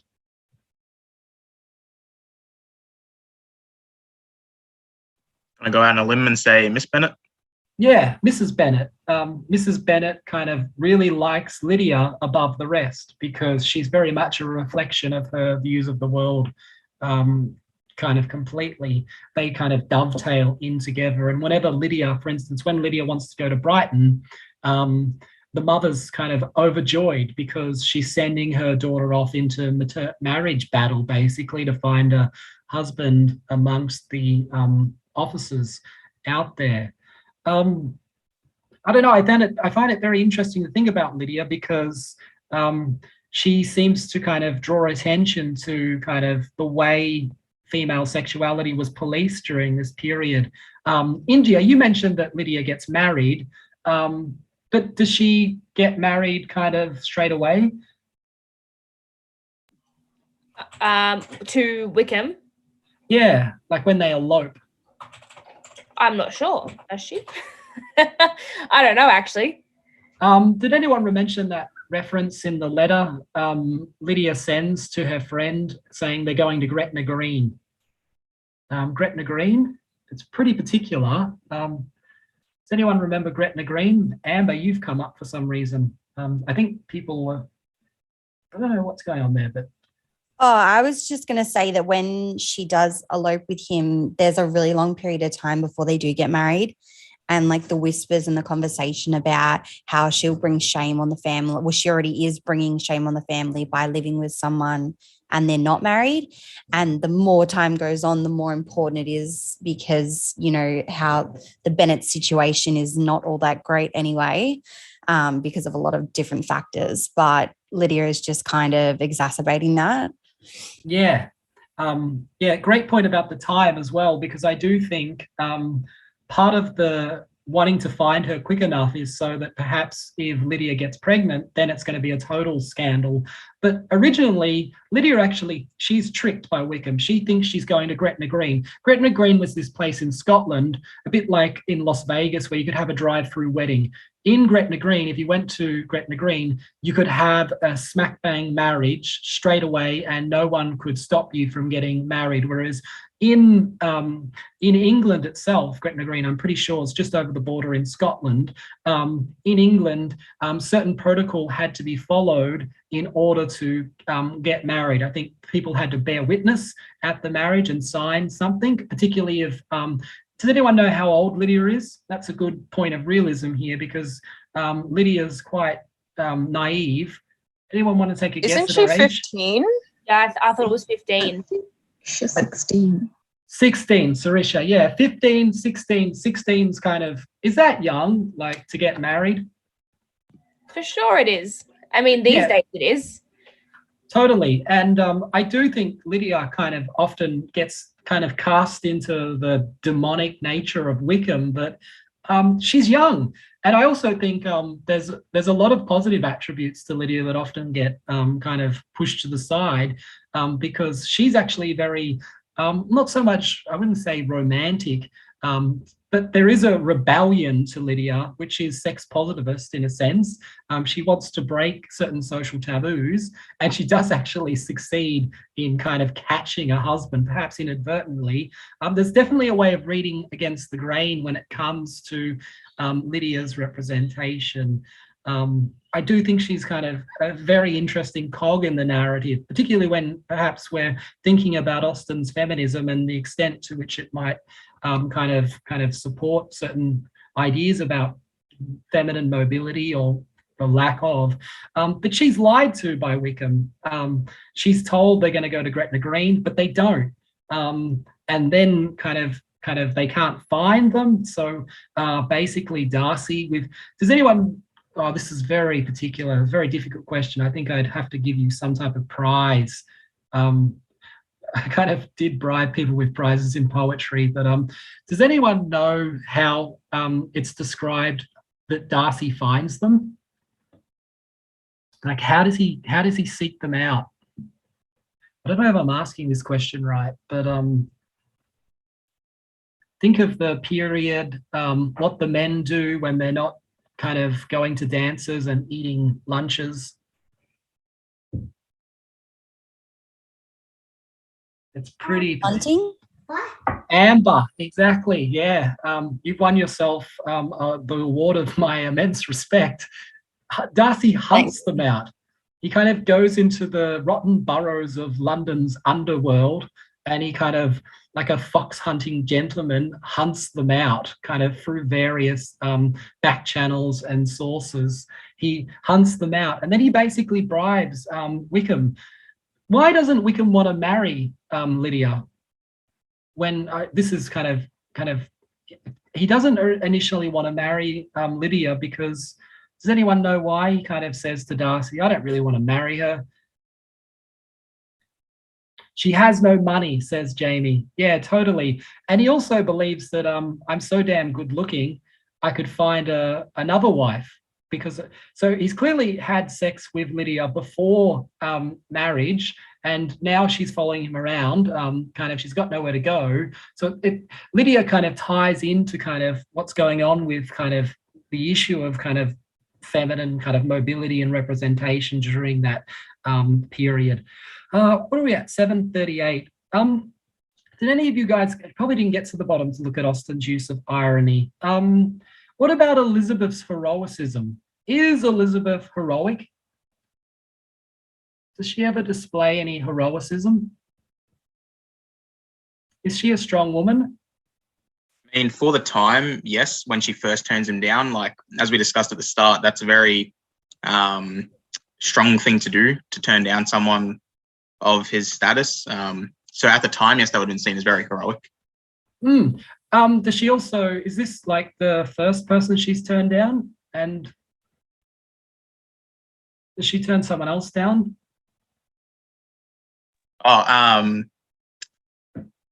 Just blanking on his name. Collins, yeah.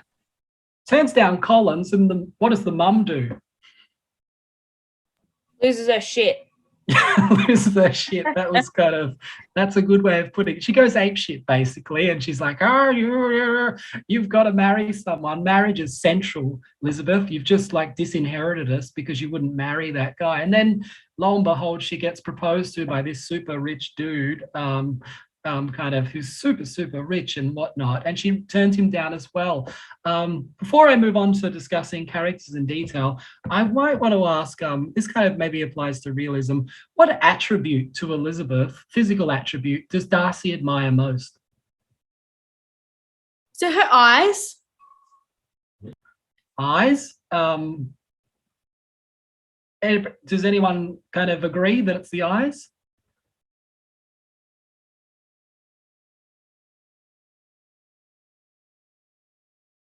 No, it's the eyes. I just thought I'd just probe a bit further. Yeah, sorry. Yeah, it's very Socratic of me. Socrates, that's why they put him to death, because he just kept asking questions and people were like, this guy's annoying, let's kill him because we don't want to answer these questions anymore. There's better things to do in our lives. Why would Darcy admiring Elizabeth's eyes be romantic?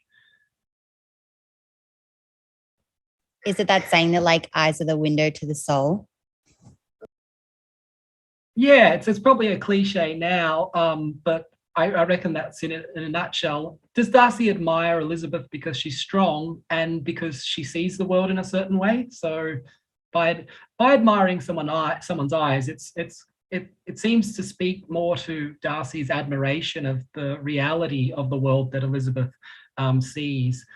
I do find it kind of a little bit, there does seem to be a bit of machinery in the novel, in the sense that Darcy does seem to just fall in love with Elizabeth, and we don't really know exactly why he does, but I guess that's part of the plotting. I want to start talking about some characters, and hopefully this will set you guys up for doing your character analysis. Am I sharing the screen now? You're seeing Wickham, the evil Wickham, and he's kind of got, oh, poor Lydia, look at her there. She's trapped in the evil dungeon of Wickham. She doesn't know kind of how she'll ever escape. And then you've got evil Caroline Bingley here. So we'll look at some characters now, but I wanted to begin by asking, which characters are we swinging towards? So I might kind of just, Sarisha, who are you thinking about doing your analysis on? Any ideas yet? Yes, I was thinking about doing Elizabeth and Darcy because they had like quite different versions of them. Because Elizabeth is like, she's much more intelligent according to me, and Darcy is the same, but in his own way. Yeah, I think both characters are very intellectual, and I think one of the romantic features about Darcy, which is quite revolutionary for Austen and the times, is Darcy intellectual in a certain way? And I'm thinking about like what we're doing right now in a way, like we're reading a book. Is Darcy kind of big into literature? I don't think so. Isn't he? He's just into like writing letters, right? Writing letters with 3 syllables. Yeah. And doesn't he have like a big book collection at Pemberley? And it's been it should be a good book collection. It's been the work of many generations. And even when kind of they're talking about those feminine accomplishments, Darcy says, oh, there's nothing I admire more than a woman who can read a book. You often find it in most of Austen's fiction, the male characters are very literary, which is kind of goes against the grain because men were supposed to be outdoorsy types. To a certain extent, maybe kind of they still are outdoorsy types, but Darcy is a very literary figure. Is anyone thinking of doing Lady Catherine de Bourgh? I really like Lady Catherine de Bourgh. She's pretty evil. Ruby, I might ask you if you're there. Who are you? Have you thought about doing which characters for the assessment? I was thinking of doing a comparison between Mr. Collins and Mr. Darcy. Yeah, that would be a great one because they're so very different. Very different.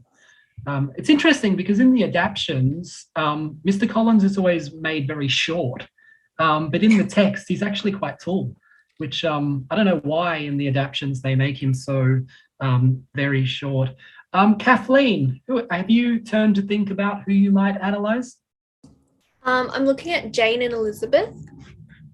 Yeah, that'll be an interesting one because is Jane, does she have much depth as a character? No, that's kind of why I'm struggling a little bit to like compare to Elizabeth. Yeah, I think don't turn the struggle into a kind of attribute because Jane seems to be sketched in a certain way that Jane always sees the good in everyone, which is somewhat bizarre, whereas Elizabeth is very much more a realist and she can see that things often aren't what they seem. So there's a lot to work with there in terms of romance and realism because Jane kind of is a bit one-dimensional, but at the same time, kind of there is a bit of depth to her. Likewise with her relationship with Charles Bingley, you might want to question why Austen tried to create a narrative in which there'll be a double marriage at the end. A lot going on there. Alana, have you kind of turned to think about who you'll be looking at? I was considering, I haven't 100% decided, but doing Lady Catherine de Bourgh and Mr. Wickham because I feel like the relationship they kind of have, or like not really relationship they have, but like the way he kind of idolizes her, I think it would be interesting to analyze the two of them. Hold on. Do you mean Mr. Collins and Mr. Lady Collins, Catherine? sorry. Yeah. Sorry, I thought Wickham and it's interesting that Wickham and Lady Catherine de Bourgh never really kind of encounter each other. But yeah, Yeah, he's no. a bit of Collins, he's a bit of an obsequious toady, isn't he? Yeah. I think there's a comic side to it, to that respect. Lady Catherine de Bourgh's she's almost like a sun king. I think at one stage in the novel, she thinks she can determine the weather. Yeah, I'm pretty sure there was a line she said something about that. But yeah, I just thought they were like the dialogue of them even about each other was quite interesting. I do think there's kind of two evil figures in the novel. Like there might be two or three when you think about Caroline Bingley, but Lady Catherine de Bourgh is definitely up there with George Wickham in terms of kind of two-dimensional evilness. We have a lot of characters to choose from. I think someone mentioned they might want to do Georgiana Darcy, and that will be very interesting to look at. I don't think I've ever read a character analysis looking at some of the minor characters, which makes a lot of sense because there's not too much going on in Pride and Prejudice. When we look at Wuthering Heights, some of you have already started reading it. Caitlin, you might know this. Who's one of the main characters who tells the story in Wuthering Heights? Lockwood. Who does he get the story from?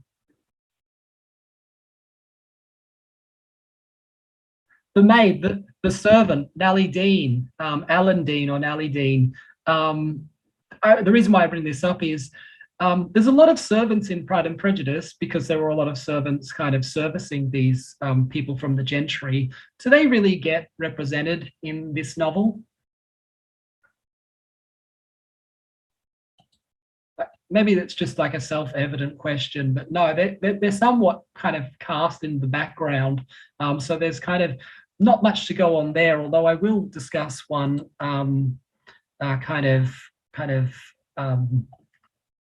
towards the end of this session. Let's talk about Elizabeth Bennet. Does anyone know how old she is? Difficult question. I think they say like 22 or something. I think you're in the ballpark, Lachlan. I think 23? it's revealed. I think it's revealed when she's talking with Lady Catherine de Bourgh, and she's like, "How many sisters have you got?" Well, they're all out. How old are they? Is she 22 or? I remember reading 22, but I'm not sure if that was just me making it up or. 25. Well, she's getting older now.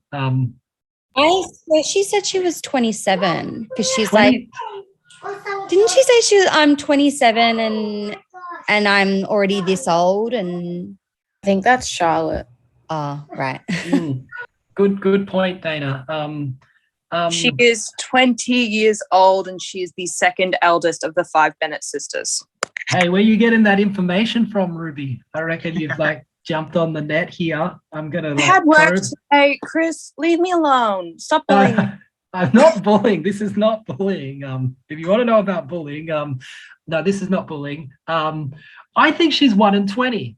I think she's 1 in 20. I think when Lady Catherine de Bourgh kind of goes, "How old are you? You know, tell me your age," and Elizabeth refuses to tell her how old she is, but I think she says, "I'm 1 in 20."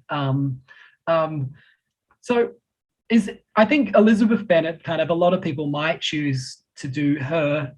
She's the second Bennet daughter. She's very much the central figure of the novel. She's to inherit a miserly £1,000, but I would like to inherit £1,000 and take a time machine back then, because I could kind of I'd have like a sweet little apartment and a little servant, and we'd just sit around eating scones and drinking coffee all day and getting chubby, and it'd be the perfect life.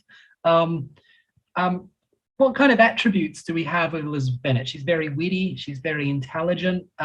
She's willing to fight verbally. She's heroic in that respect. She's very strong. she's like her father in a way. She refuses 2 marriage proposals. She's very realistic, but she's also very idealistic. So she's kind of there's a bit of romance going on there. There's a bit of realism going on there. Here's a question. Is Elizabeth Bennet good looking? This raises like a real question about what is beauty. Isn't she described as plain at some point in the book? Yeah, And that's like a great, not as beautiful as Jane? not as beautiful as Jane. And I think there's this passage where Darcy, I think it's Austen depicting Darcy basically ogling, or kind of like looking at Elizabeth going, ooh. And he likes her eyes. And I think at one stage he kind of says, I like her figure as well. And Caroline Bingley, I believe, says she has good teeth, which kind of, I imagine this must be a period thing, because I don't know about the British. I don't want to hurt anyone's feeling, but if you're British, I think you can take a bit of criticism. They do tend to have pretty shocking teeth. But maybe that's a stereotype. I know my grandmother's very English, and she's got some very interesting mandibles. So teeth might be a desirable attribute. I don't know if she's actually kind of attractive. That's one of the interesting ambiguities to this novel. She's definitely very intelligent and very witty, and that's what most of the people around her admire and like the most. Does her character change over the course of the novel?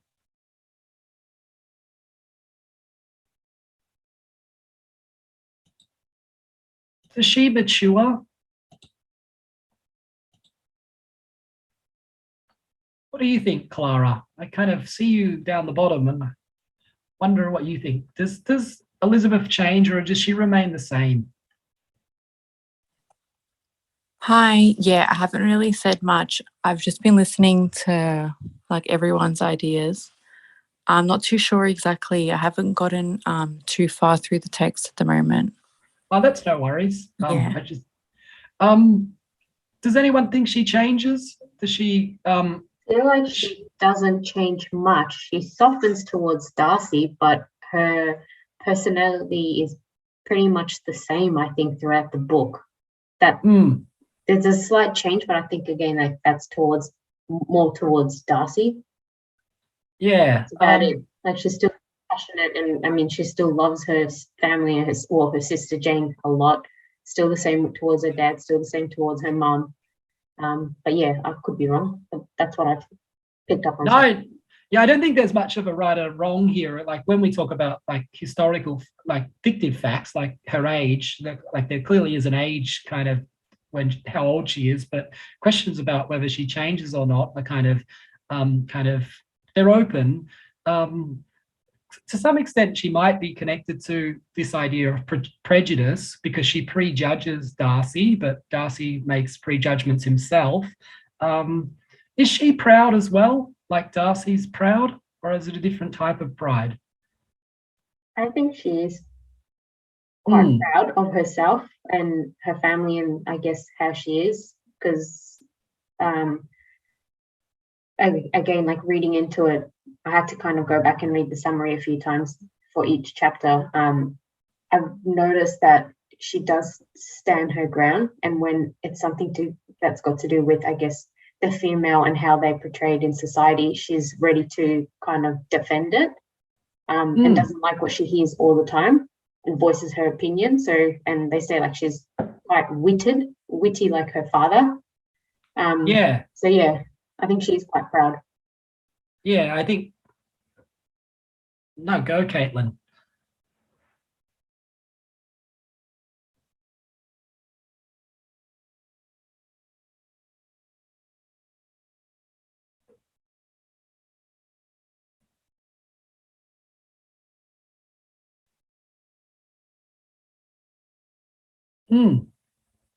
Yeah, yeah, she's proud of her strength and proud of defending herself when she knows she's right. And she also goes into bat for people who are victims. I think that's part of the kind of one of the ambiguities here about whether that's a flaw. But I don't think it is. I think it shows how women can become victims in the sense that on the one hand, Elizabeth's very strong, but then she uses her strength to defend Wickham, and kind of the narrative's wrong, so it doesn't work out in that respect. Is anyone thinking about doing Elizabeth with anyone? I'm doing Elizabeth and Darcy. Yeah. I'm doing Elizabeth and Jane. Yeah, Elizabeth's kind of a central character, so it'd be good to kind of get some analysis of her. I've got some more questions, more Socratic questions that will get me killed by the end of the unit. Does Lizzie's intelligence and her agency speak more to the conventions of romance, or more to the reevaluation of femininity that might be aligned to realism, in the sense that is her idealism more a romantic fiction about femininity during the period, or were women actually like this?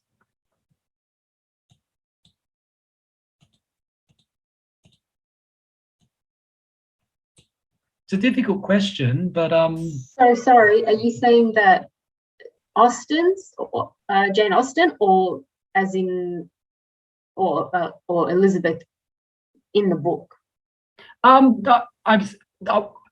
break it down, to make it more simple, did women like Elizabeth Bennet historically exist during this period? No, I think Jane Austen, or not really. Hence why Jane Austen probably was famous and known for her books and so on, because she kind of pushed that boundary and empowered women, I guess, during that era, even though it was through books and storytelling. Yeah, one kind of creating this identity kind of enabled people to kind of reproduce it and identify with it. I kind of almost want to sound like Darcy here going, Milwari, you seem very severe upon your sex. Does anyone think that kind of women like Elizabeth have been around for a long time? I would say yes. I would say there would have to have been bound to have been at least one woman who made similar choices as Elizabeth. But I think the difference was that, this is a novel where there is a happy ending. I definitely think if a woman made the same choices as Elizabeth, there would have been quite a lot of punishment involved. Yeah, totally. I'm thinking of, some of you may have seen a film recently called The Duchess, which was about the Duchess of Devonshire. It's played by Keira Knightley, and I think Ralph Fiennes plays her husband, this tyrannical patriarch. The reason why I mentioned it is because women, of course, kind of couldn't do certain things during this period. They couldn't, for instance, enter Parliament because they couldn't even vote. They couldn't go to universities and whatnot. But the Duchess of Devonshire was quite radical in the sense that she entered politics and kind of canvassed on the streets of London for this guy called Charles Fox, who was kind of an independent, radical type politician. And she was a very strong woman. And when you look at the 1780s, 1790s, you do find Elizabeth Bennet's around. But if you look at the way they were represented, they were kind of often objectified and kind of represented as these kind of active monsters. For instance, Mary Wollstonecraft, a very kind of figure that may be very much associated with Elizabeth Bennet, she was described as like a hyena monster by people around her in that society. She was kind of slut-shamed. There was a lot of other things projected on her. I do think Mawari's point is kind of right, that kind of this is a fictive character, but a kind of a good fictive character. But if we were to look back, we probably would find that these forms of kind of women being strong kind of have been around for a very, very long time. It's just they haven't actually ever made it into novels to be represented. It took Austen to do that. What does kind of Elizabeth do that's somewhat heroic? She walks to Netherfield to visit her sick sister. Is that heroic? Yes. Especially in that era. Again, just because of the time. It was because the minute the Darcy and who was it, the Bingleys? when they saw her doing that, they straight away made fun of her. Like they were shocked to see a woman be walking and have muddy boots and and so on. Like it was a complete joke. It was not heard of. Yet for her it was, oh, well, I'm going to go see my sister. She's sick. Yeah. Does anyone else think why her walking outside kind of could be considered as somewhat heroic during this period?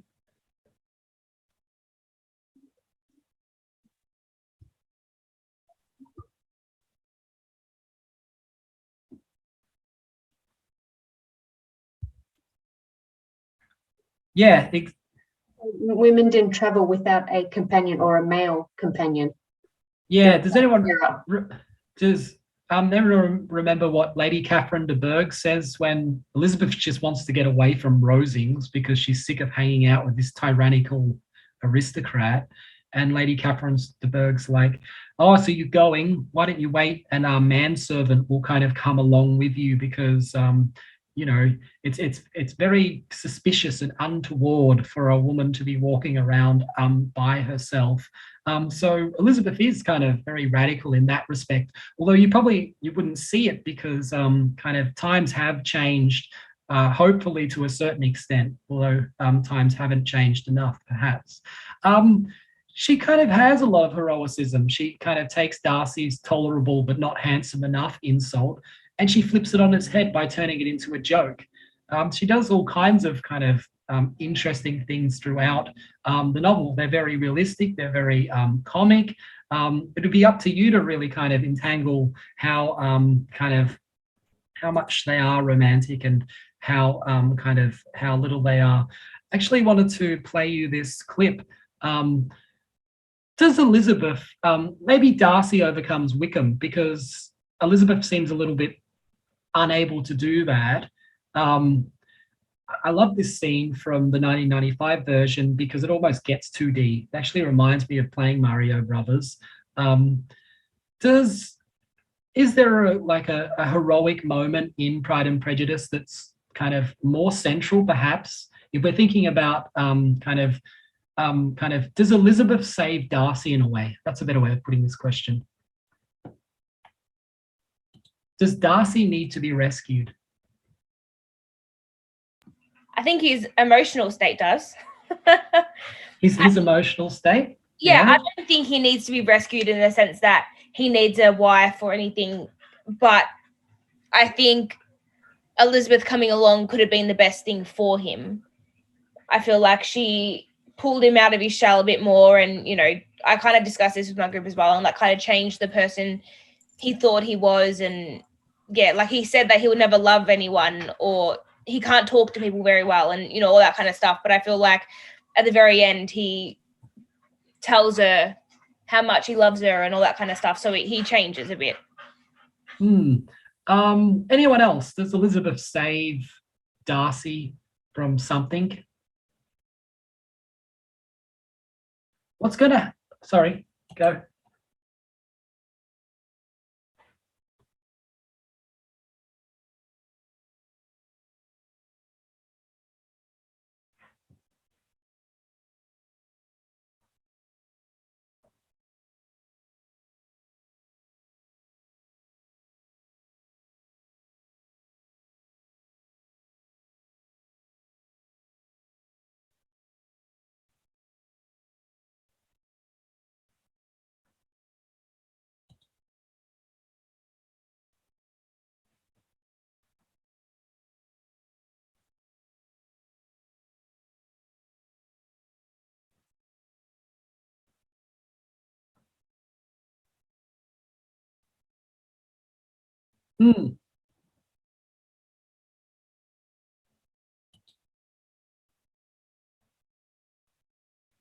Yeah.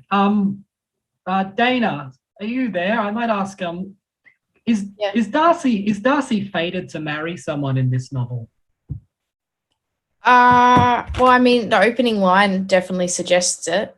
Yeah, definitely. It definitely sets it up for that. But I think it's interesting because when you are someone of that stature and grandeur, he was expected to take a wife and someone to kind of run the home. But if he had chosen to stay single, he definitely wouldn't have been like discounted from society. And I think that comes back to being a male with that much status. Is he kind of set up though to marry Lady Catherine de Bourgh's daughter? Yes. And that's kind of I really feel sorry for Lady Catherine de Bourgh's daughter, because being her daughter must have been really hard. But in a way, I kind of feel like Elizabeth saves Darcy more than Darcy saves Elizabeth. And this is where kind of you might see the romance kind of paralleling out. That's it, paralleling out. Because Darcy rescues Lydia perhaps, but Elizabeth also rescues Darcy from this lady.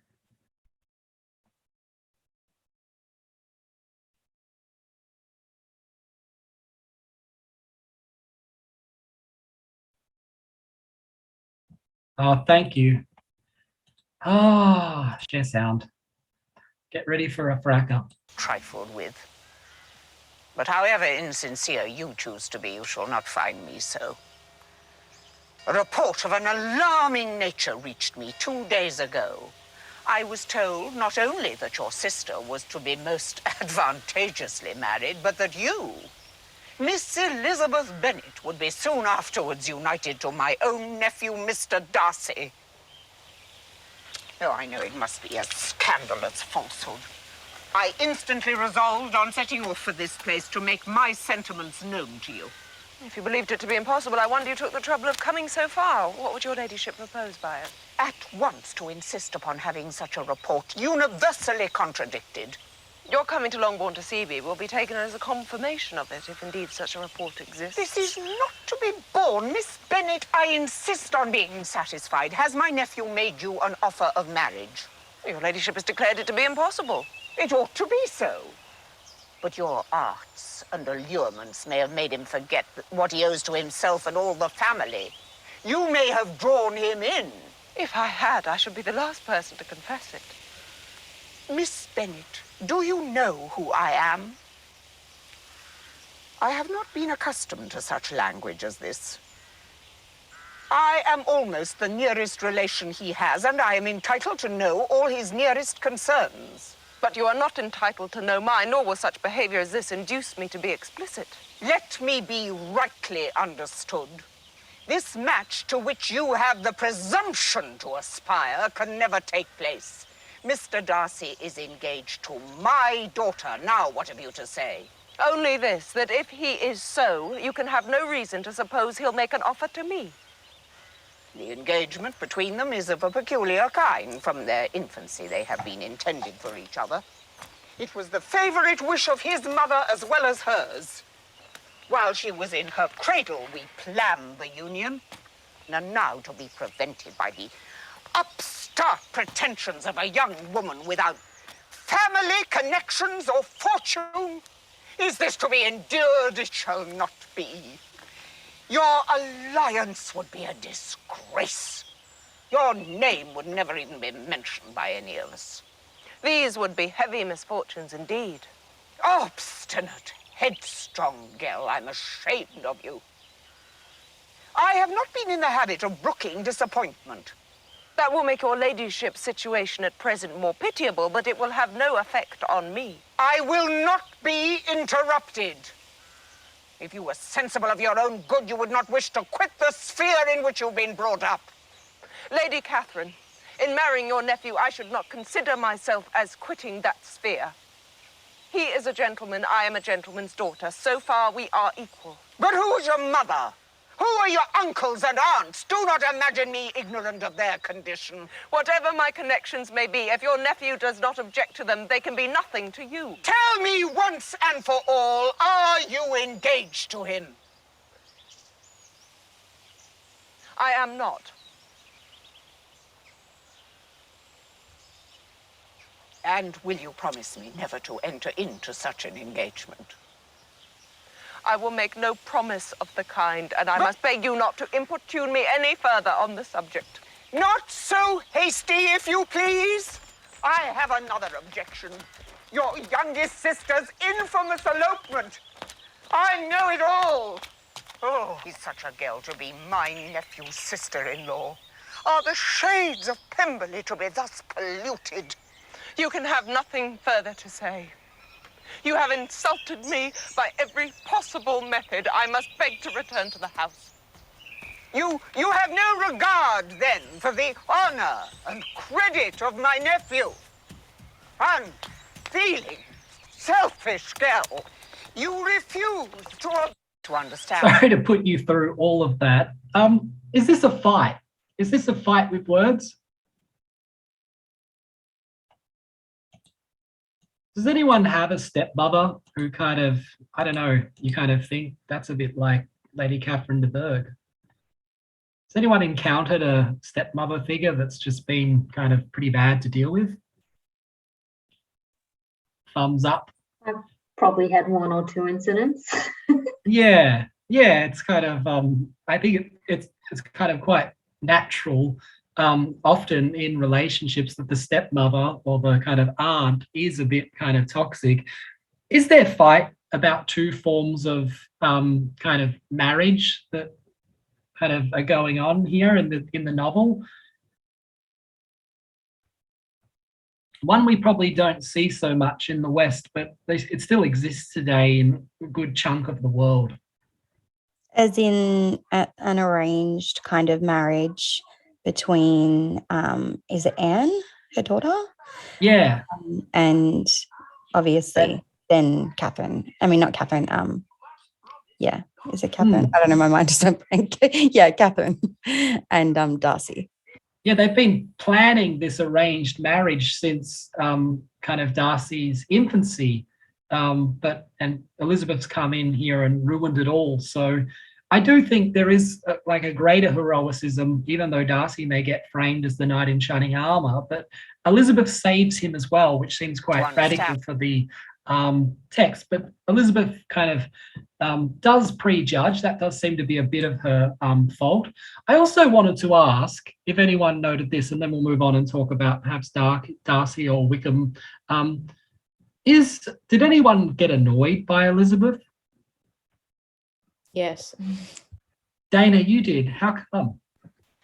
I just like, I think she's a great protagonist, but I just think it was just getting a bit like at the end, she was just kind of droning on about the same thing.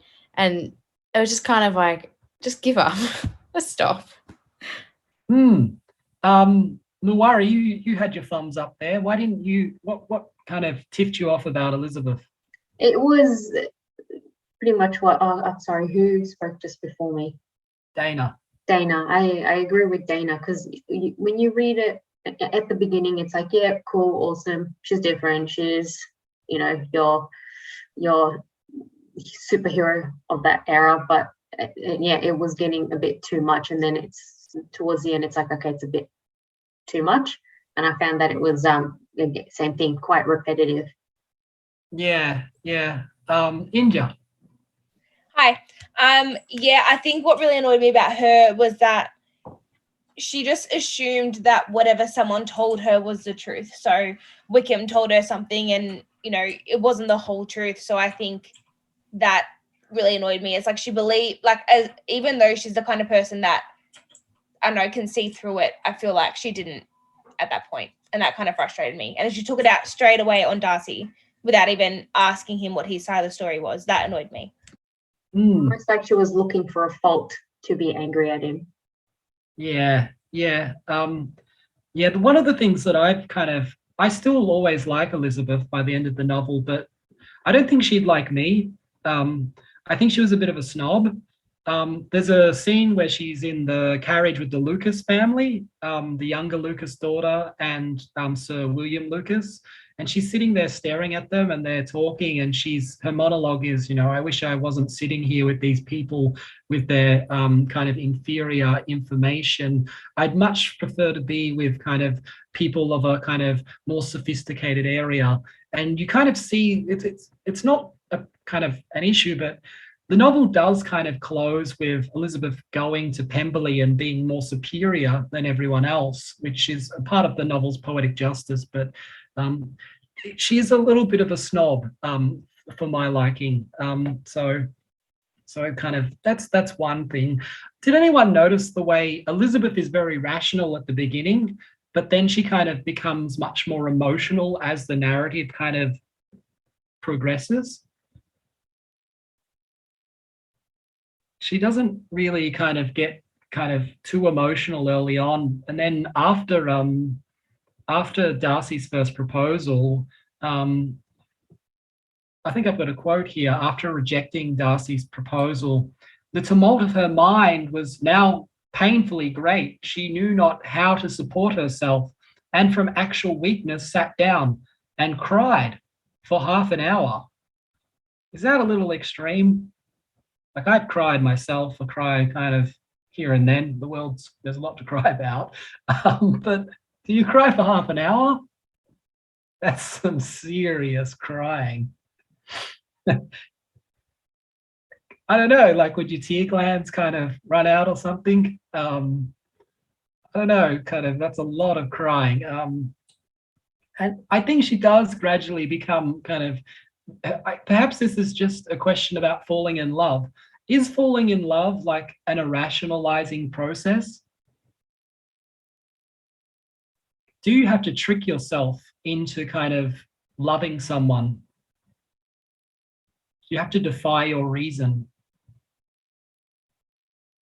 I think it depends on the kind of person that you are. So, like, I think we were saying earlier about Darcy, how it felt like he had to give a reason for the way he was feeling. So I think for that instance, yes. But I feel like if you're the kind of person, like if you're a romantic, then I guess not. Does that make sense? Yeah. I think it's probably different for different people.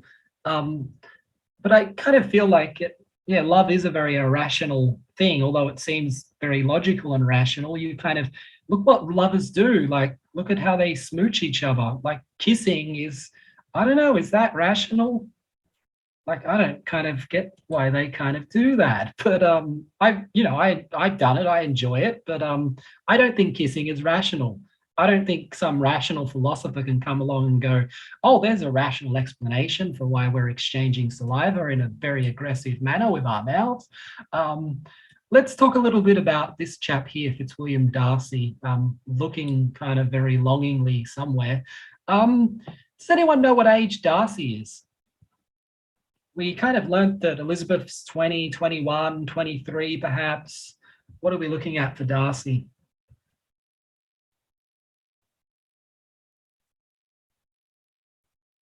It's a difficult one. Difficult. I think he may be slightly older than Elizabeth, but not extremely older. I mention this because in historical reality, often you did have a bit of asymmetry in kind of monogamous partnerships where the husband could be, 50 or 60 years old, and his wife could be 15 or 16 years old, which kind of you see in a lot of Charles Dickens's fiction, where the old kind of creepy guy wants to marry your sister, and it's like, oh, I've got to stop this happening somehow. Darcy's exceptionally rich, he's shy, he's paternal, he's proud, he's honest, he's intelligent. What do you think his politics are? Do you think he'd vote Labour or Liberal? Or is he a Green? Maybe he's for Animal Justice Party.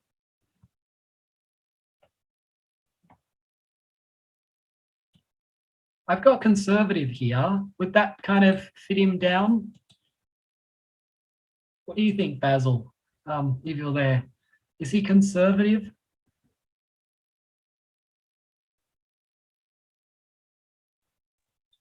I'm not too sure, sorry. No, that's fine. He does kind of, who had the thumbs up? Someone was saying thumbs up for Conservative. That was me.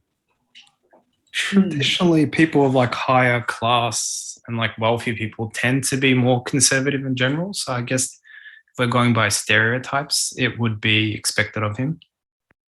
Yeah, he has certain conservative values, like being a gentleman, upholding like the traditions of Pemberley, contributing to that big library that he's got. He does seem quite conservative, even though he does kind of get liberalized or opens up to the world by the close of the novel. He's nevertheless quite paternalistic and conservative. He's subject to an arranged marriage. He's realistic, yet he's unwillingly romantic. And we see that in the first proposal. Does Darcy kind of learn to become more realistic? Is that kind of part of the romance?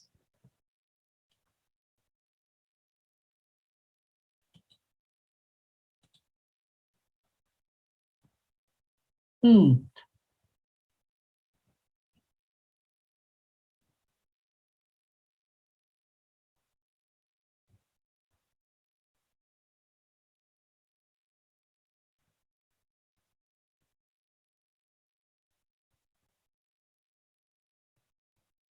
Hmm. Yeah. I think when he first proposes to Elizabeth, one of the big things stopping him is her embarrassing family. He says, you know, I don't really want to marry you because your family's so humiliating. Is that kind of one of the quirks? Did anyone while reading that kind of think, you know, is this something we kind of have in life where we're like, I really like this person, but I just don't want to take them home to like meet my father or meet my mother because I don't want to put them through that. Does that happen? Yes. Yeah, totally. Kind of meeting the family is a very awkward type situation, and learning to deal with the family is kind of part of kind of fitting in, getting your relationship acknowledged in that respect. Put this point down the bottom. Is Mr. Darcy an epistemological stripper? And by that I mean, does he like kind of slowly do a strip tease in terms of, does he become more and more likable as the novel progresses?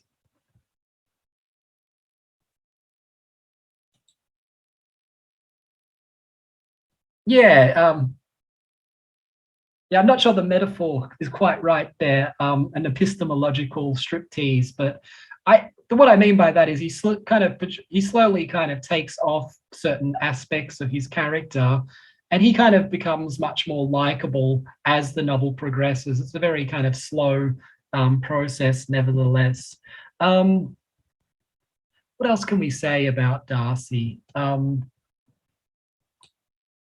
Do you think Darcy kind of holds some curious views on masculine chastity? Do you remember early in the novel where he kind of talks about Elizabeth and he says, she is tolerable, but not handsome enough to tempt me? Another way of putting this is, why does Darcy kind of make sure Charles Bingley is kept away from Jane Bennet?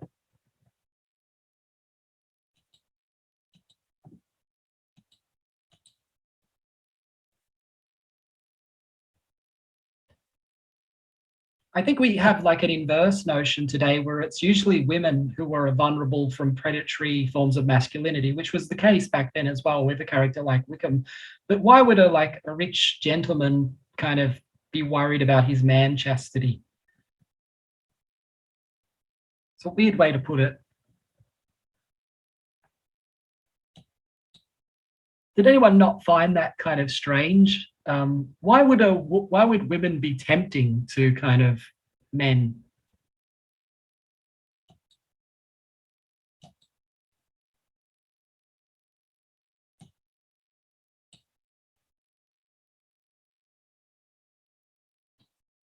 Well, I don't know. I think Darcy falls in love with someone kind of who doesn't have any connections or any wealth. And that way he's going to lose his standing in the world. Does he not also have some very extremely high-strung ideals about femininity? Is there a risk perhaps that he's going to train his sister Georgiana up into this kind of weird prize poodle girl that can play the piano and display 1,000 accomplishments but not be happy? So there's a lot of kind of realism going on. There's a lot of problematization of masculinity when it comes to Darcy, but he does change. He does become more liberal. He does become more realistic. And thinking about romance and realism, I think one thing that could be argued is that part of the romance is really the realism that kind of Darcy arrives at. Another question, do you think Darcy helps Lydia for idealistic reasons? Is it a matter of honor? Like, why does Darcy come in and save the day? Malice, I kind of haven't heard from you for a while, so I'll kind of probe you. Do you think Darcy helps Lydia because he does it for idealistic reasons, for altruistic reasons? I'm not too sure, sorry. No, that's all right. Anyone have any thoughts why Darcy kind of might help Lydia?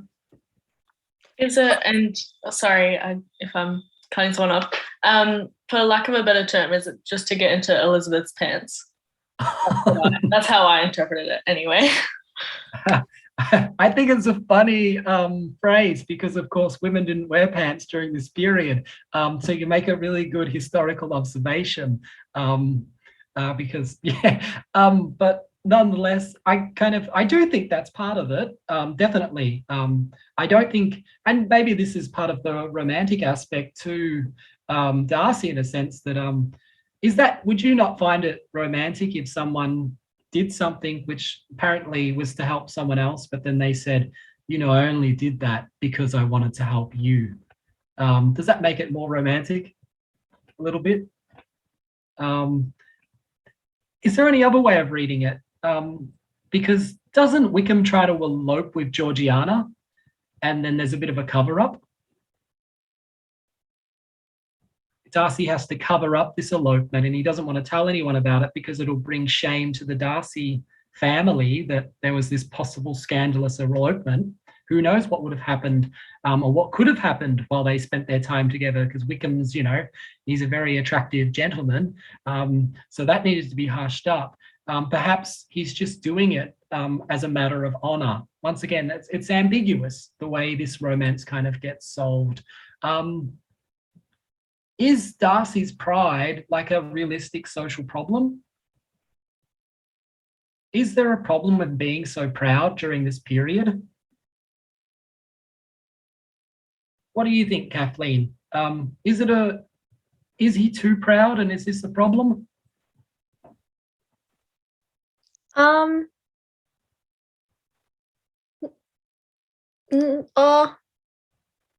don't know. It's ambiguous because and it's not really resolved by Austen whether kind of people have a right to be proud. Darcy says that pride, where there is a real superiority of mind, pride will always be under good regulation. Perhaps he has a right to be proud, but I don't know, if you read towards the close of the novel, he kind of admits that there's a problem in being so stuck up because I don't really enjoy life because I don't get to understand people because I'm too snobby. I don't get to live in the world because I have to isolate my pride and my vanity kind of preclude me from enjoying things like, I don't know, The Bachelorette, because some people won't watch that because they're a little like, oh, I'm too good for watching that. But I imagine if they sat down and watched it, they would quite enjoy it if they weren't so snobby. How are we going? We're at 8:30. So who's doing Mrs. Bennet? I know a few people thought they'd do Mrs. Bennet. Amber, I think. Have I got that wrong? Is anyone doing Mrs. Bennet? I think one interesting thing to look at when it comes to Mrs. Bennet and Mr. Bennet, if anyone's choosing to look at these two characters, were they a good match?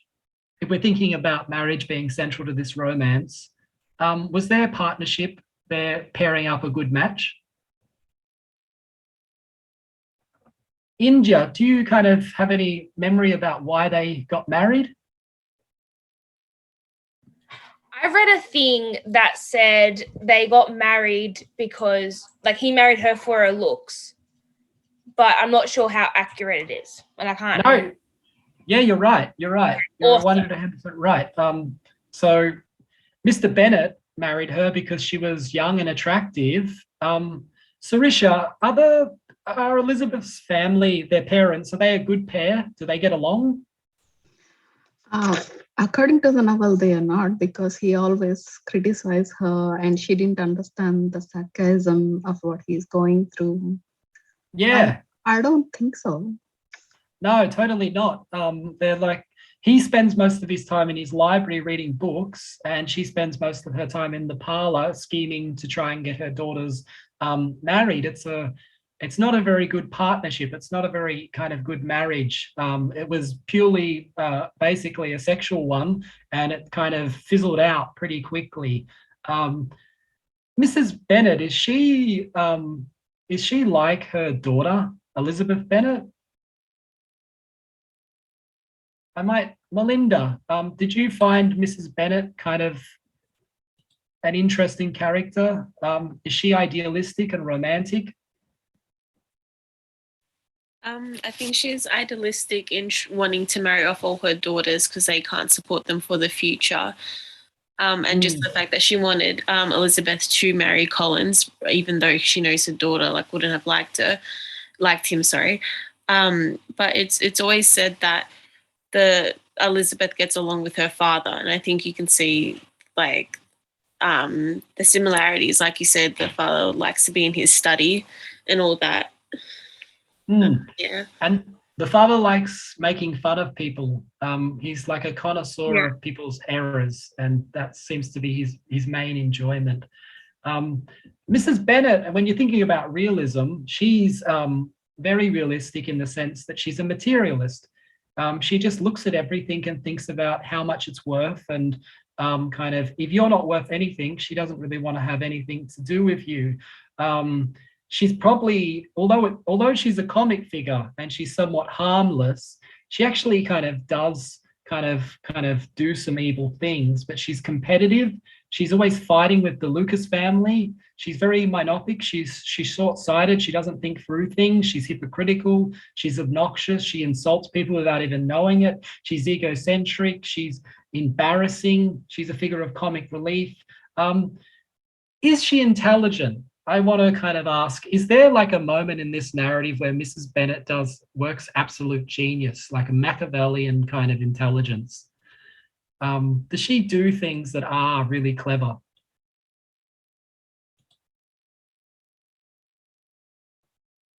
You've got thumbs up, Caitlin.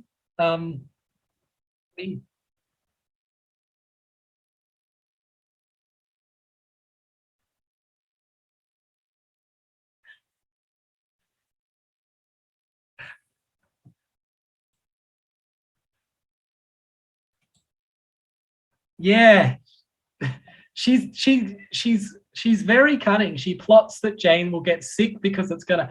India, go. Sorry. That's okay. I just had something to add about her.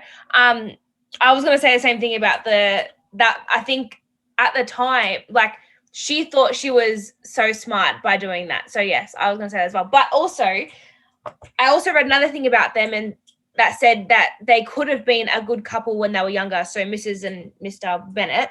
But I read that once she started having more and more daughters, she started going insane because all she was thinking about is how she was going to get them all married, and she didn't have a son. So like the first two daughters were fine. They were like, okay, that's okay. But then they tried again for a son and they didn't get a son. And then she just started going mental because it was just married. Yeah, there is. Go.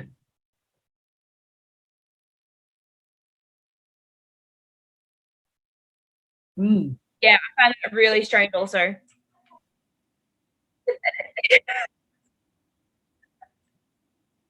Mr. Bennet, tell her.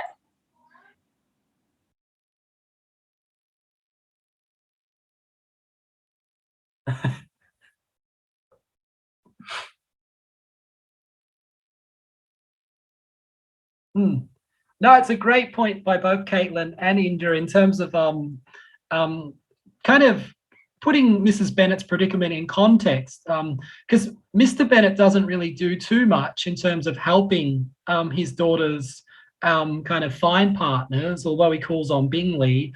He's very withdrawn, and he hasn't saved up money to give them kind of resources for when he dies. He doesn't too much care because he's living a pretty good life, because he's the gentleman of the manor. Kind of, he's a bit worried about what will happen to his children, but he hasn't really cared too much. Whereas, as India was saying, Mrs. Bennet's kind of being kind of driven insane by constantly having daughters. So that's definitely one way of justifying it.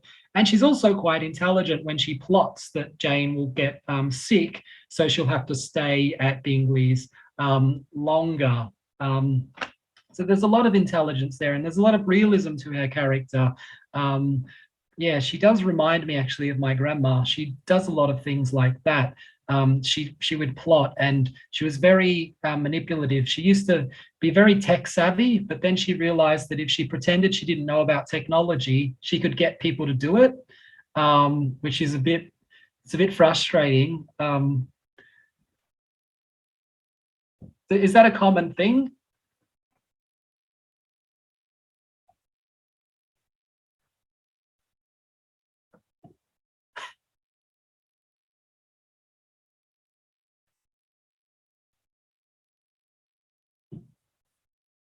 Yeah,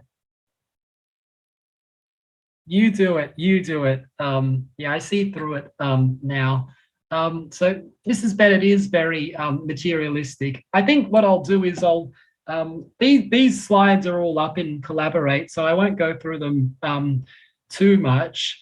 But I did want to mention that when we talk about the materialism of Mrs. Bennet, she is a good insight into kind of the value systems of the time.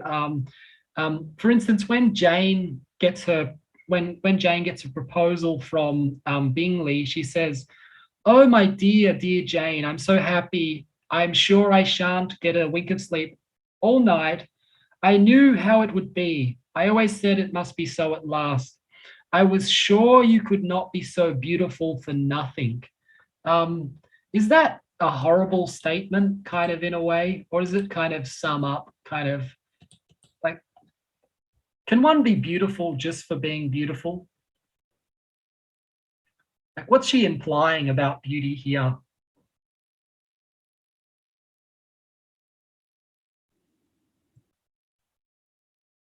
It's the most important thing. Beautiful for nothing, kind of. Women were supposed to be beautiful, so kind of for men, kind of. She's a little bit toxic in that respect as well. I think she kind of, I don't know. She seems a little bit toxic to my mind.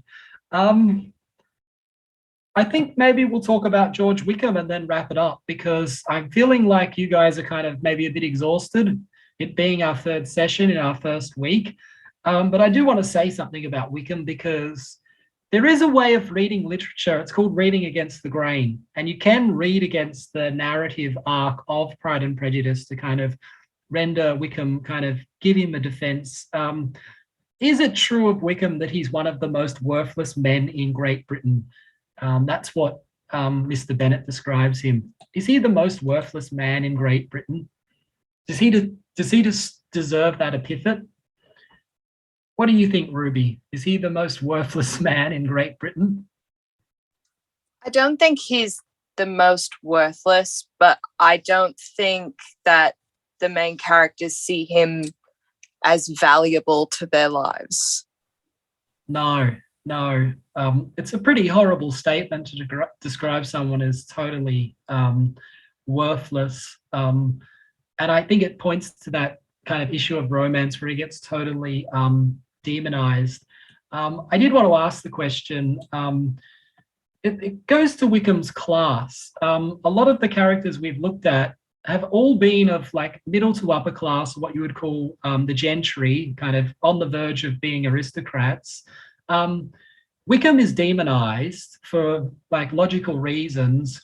I think it's important to note that he's like a lower class character, probably the poorest character within the novel. He's the son of Darcy's father's agent, a steward. kind of someone that dealt with all the cottages on the estate of Pemberley. He would go around collecting the rents and things. He's poor, but he's kind of intentionally poor. Is Austen is this novel in a way a bit of a warning about look out for lower class men who pretend to be gentlemen?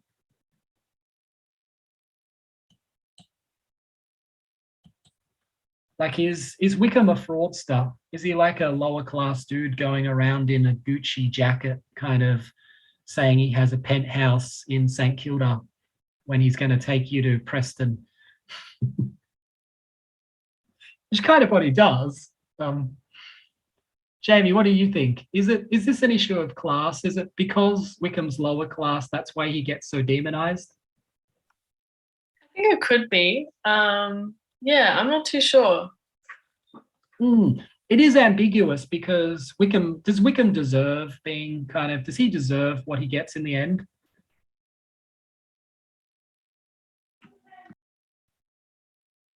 I mean, I don't know. I don't, is Lydia is she punishment? Would it be punishment to marry Yes. Lydia?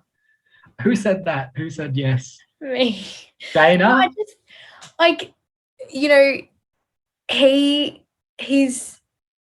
he's not innocent. Like, you can't say that, sure, the means he was born into may have, played a role in how he ended up, but he's chosen his own path at the end of the day, and it wasn't the most virtuous one. So yes, and I think Lydia is a good form of punishment for him. I think they're gonna have a pretty toxic relationship. India? I was just thinking, I wonder how many men during that time weren't so unlike him.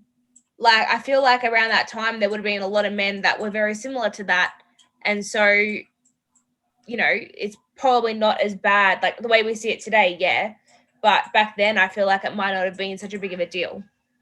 Yeah, If the Darcy just doesn't like him. Yeah, well, Wickham does kind of feed into a stereotype of what was called a rake, or often a roue. These were like wastrel men that kind of had multiple affairs, and they were very dangerous because they would seduce young women and run off with them. They usually were kind of attractive soldiers. So he kind of is a reflection of a certain form of masculinity that was often seen as desirable. And we'll see this when we look at Wuthering Heights. Heathcliff is very much framed as a Byronic hero. And Lord Byron, of course, the famous romantic poet, he was very attractive, very kind of aristocratic and debonair, but he was famous for ruining kind of the chastity of young women by running off with them. I think Dana's point about Wickham's good because in the way there's a realism to him. Wickham has had opportunities, right? He was raised just like Darcy. He went to Cambridge University, but he didn't turn out too well. Which brings me to another question. Do you think Austen might be saying something about the dangers of elevating a poor person up in society? So Darcy kind of ends up proving that he, of course, is kind of the son of a gentleman who was the son of a gentleman, and his pedigree is established. Whereas Wickham's kind of, let's take a child tabula rasa, like a blank slate, and let's try and make him into a gentleman. Maybe, do you think Austen might be kind of saying that eventually the blood will tell and kind of poor people will be revealed to be what they are? So, am I being very critical of Austen here, Sarisha? I'm not too sure. I think I might agree to a certain extent, but not totally, because I don't want to disappoint anyone's feelings. Yeah. It's like, what are you saying? Like poor people, maybe some of us may be aspirational, and then we'll run into the world and we'll suddenly discover that, it's kind of, it's weird because it is ambiguous as well. I'm not sure, like when I mentioned this thing called Blood Will Tell, like it's a classical kind of narrative structure to do with romance. Often in romances, you'll have aristocratic characters who look really horrible at the beginning, but eventually their blue blood, their aristocratic heritage will show. You definitely see it if anyone's read or seen Oliver Twist. Has anyone heard of Oliver Twist by Charles Dickens? Oliver Twist? Who's not seen or heard of Oliver Twist? Basil, you would have heard of Oliver Twist, right? Sounds familiar, but I can't pinpoint exactly what it is. Oliver Twist. Oliver Twist. Come on, Oliver Twist. Dana, Oliver Twist. Charles Dickens. I've seen the musical. You've seen the musical, right? Oh. Anyway, yes. I don't want to sound like kind of, have you been living under a rock? But like Oliver. Yeah. Well, in a way. I was gonna say, I didn't know what you were talking about. I started singing Around the Twist. Oh, Around the Twist. I'm very out of it, Chris. Oh God, sorry.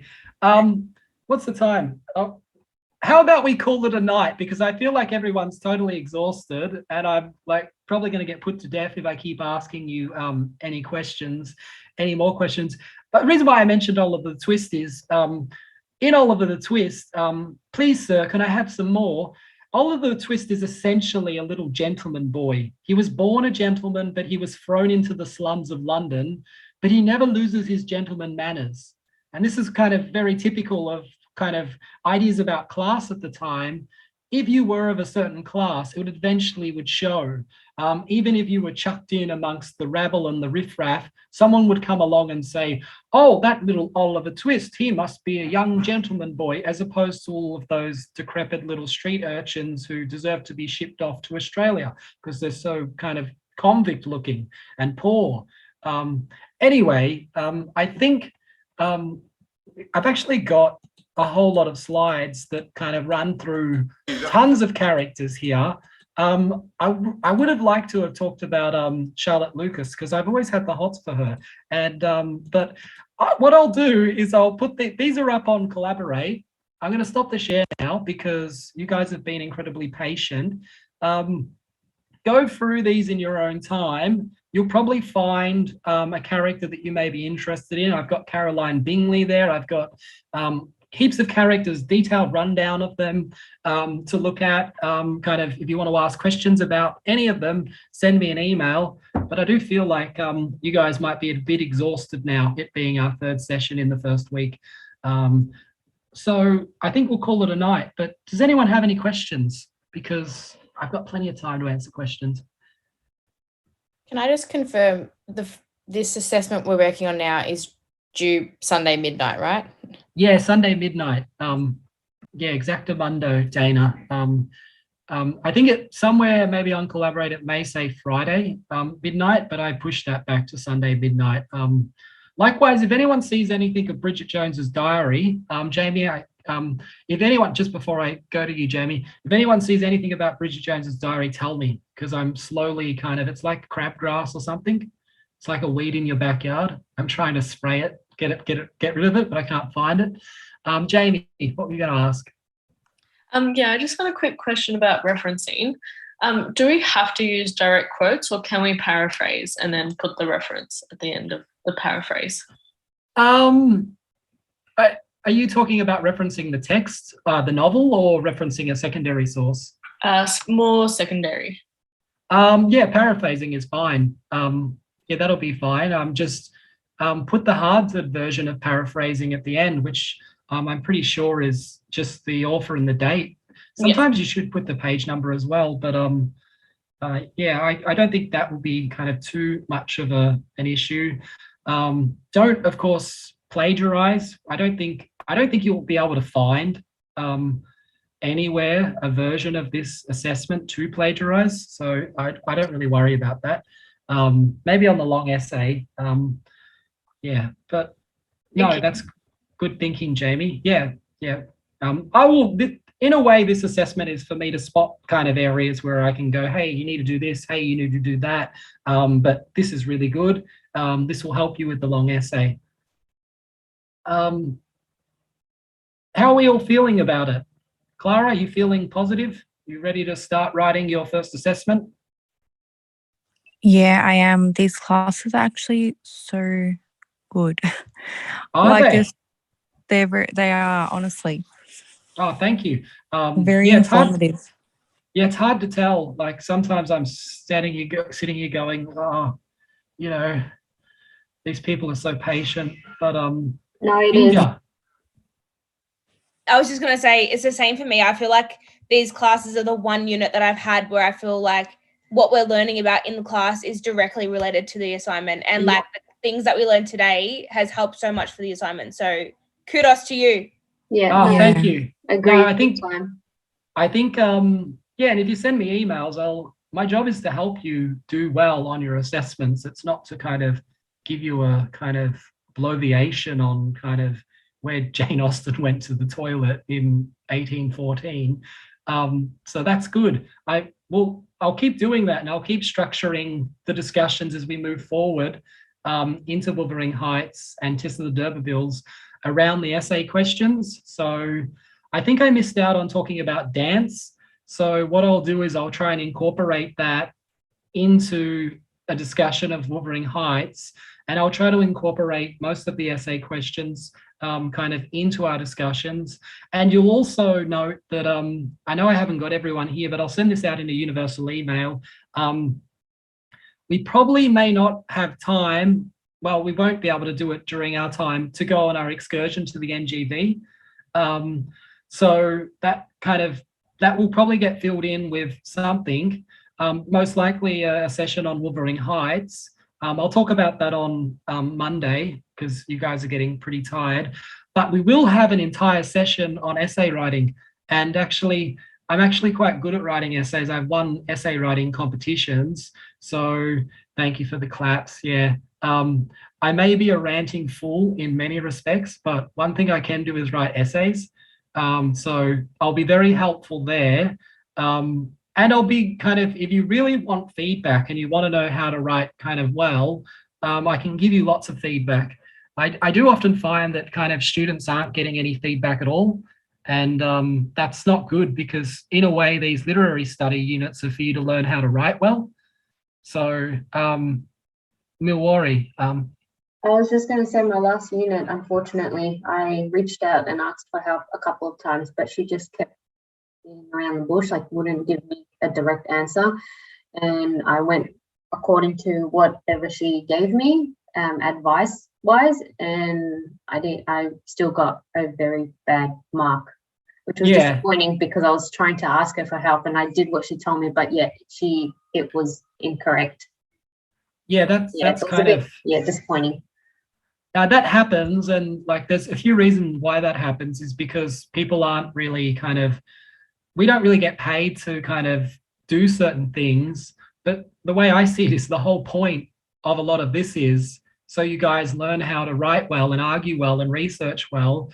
So it'd be actually better for me to like not talk about the context of Wuthering Heights for 3 hours and kind of give you some detailed feedback. Inja?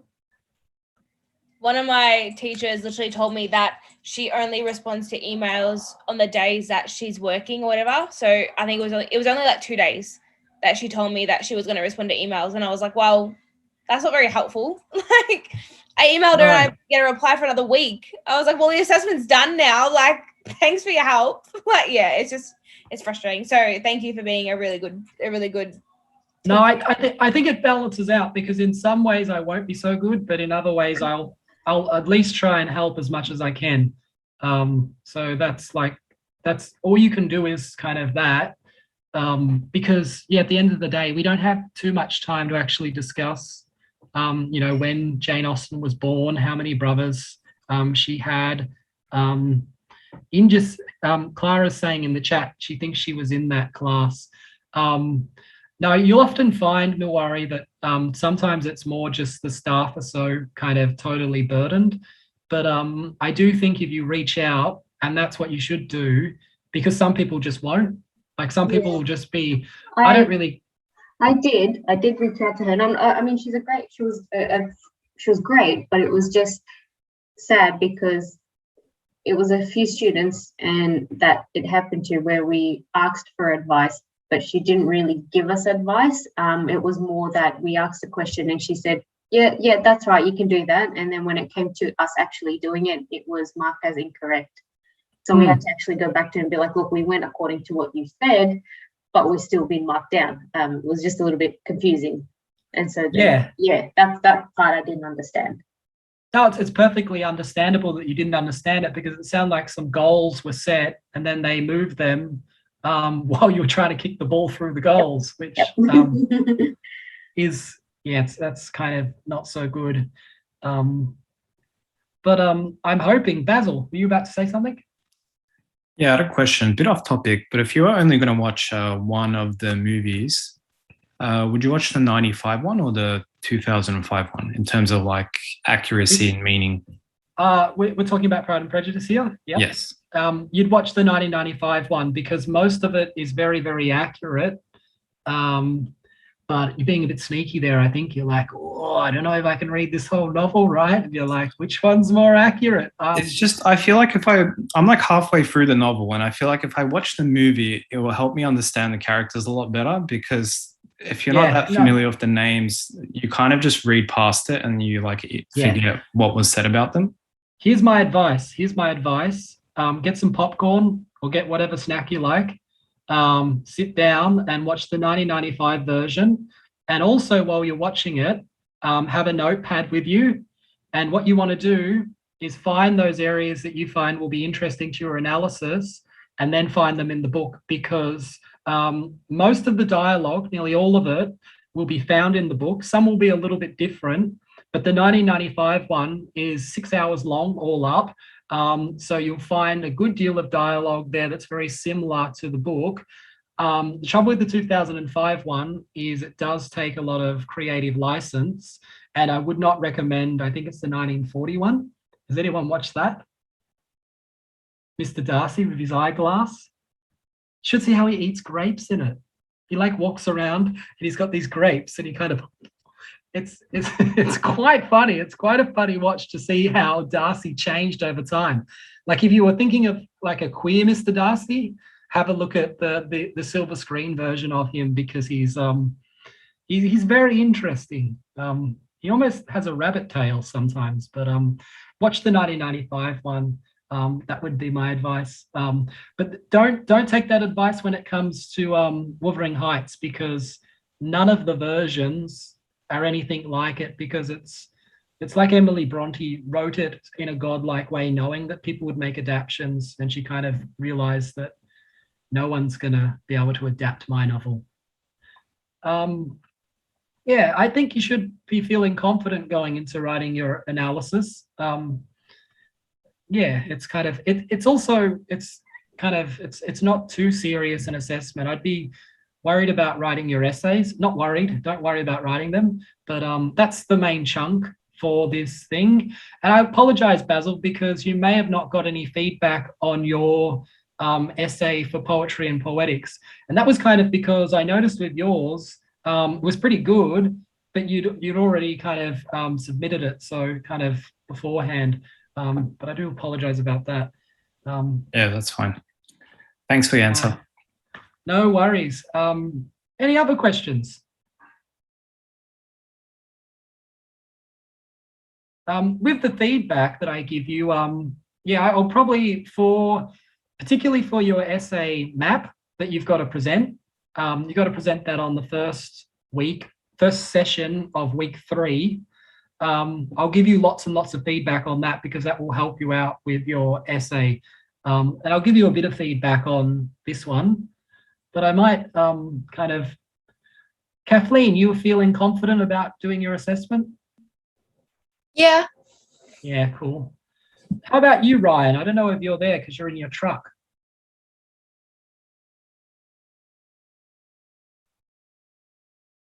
No, I think Ryan's in his truck. My advice, kind of parting, because it's Thursday, you've got Friday, Saturday, Sunday to do this. Start as soon as possible and get it done so you can enjoy the weekend. I'm going to go for a long walk tomorrow. Yeah. Yeah, along Mary Creek. Yeah, it's going to be good. I'm going to get sunburnt though because I haven't been going outside. Yeah.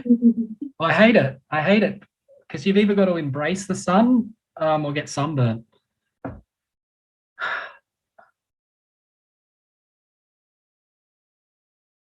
Yeah. Yeah, Does anyone, just slip, slop, slap. yeah, does anyone not like sunscreen? Like having to smear it all on, it's kind of makes you all like a toad. I feel like a frog normally. Yeah, I feel like a frog most of the time. Like I've got a lot of people look at me and go, "That's a frog." But when I put sunscreen on, I feel like a toad. Like toads are more slimy, and no, I've got 50 plus. It's like really good stuff. But yeah. Do you know my sister actually? I was with my sister once and we were going for a walk, and she said, I said, I haven't got any sunscreen. Do you want some of mine? And it was makeup sunscreen. And I put it all on. Yeah, I put it all on. I was like, geez, I actually look really radiant. Like, because it kind of made me look a lot better, I can tell you that much. But yeah, it's kind of, I don't know, like maybe I should. It's good stuff. I use that every morning. Yeah. I kind of, you don't, makeup's kind of, it's very foreign to masculinity. You suddenly realize.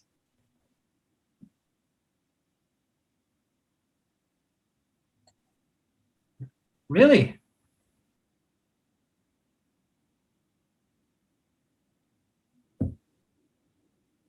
It's an art form. Yeah. I think I went through a little bit of that and realized it's just not going to work, Chris. It's just, you can't beautify the toad. It's kind of, so you kind of just learn to accept it. Anyways, I'll get your feedback back to you probably midweek. Hopefully if you get it done by Sunday. Yeah, I'm kind of looking forward to kind of reading them. And I've got one question. Sorry, I don't know if anyone else has had trouble. Through VU Library, I've gone to look for a few articles, and every time I've gone in, or when I found one and I've clicked on it, it doesn't link. Am I doing something wrong? No, but great question. Let me just get rid of my PowerPoint, which is behind me. Maybe we can kind of do some troubleshooting on that because a lot of people do have that problem. What I would recommend, bloody phone's all the way over there, which means I'm gonna, you know how you have to log in and use your phone? Just give me a second because I've got to grab my phone to log in. Sorry, guys. Don't be sorry. It's okay. We're all just here for that, let's be honest. I was like, well, what am I doing wrong, man? I'm like, I thought I was semi-computer savvy. Nah.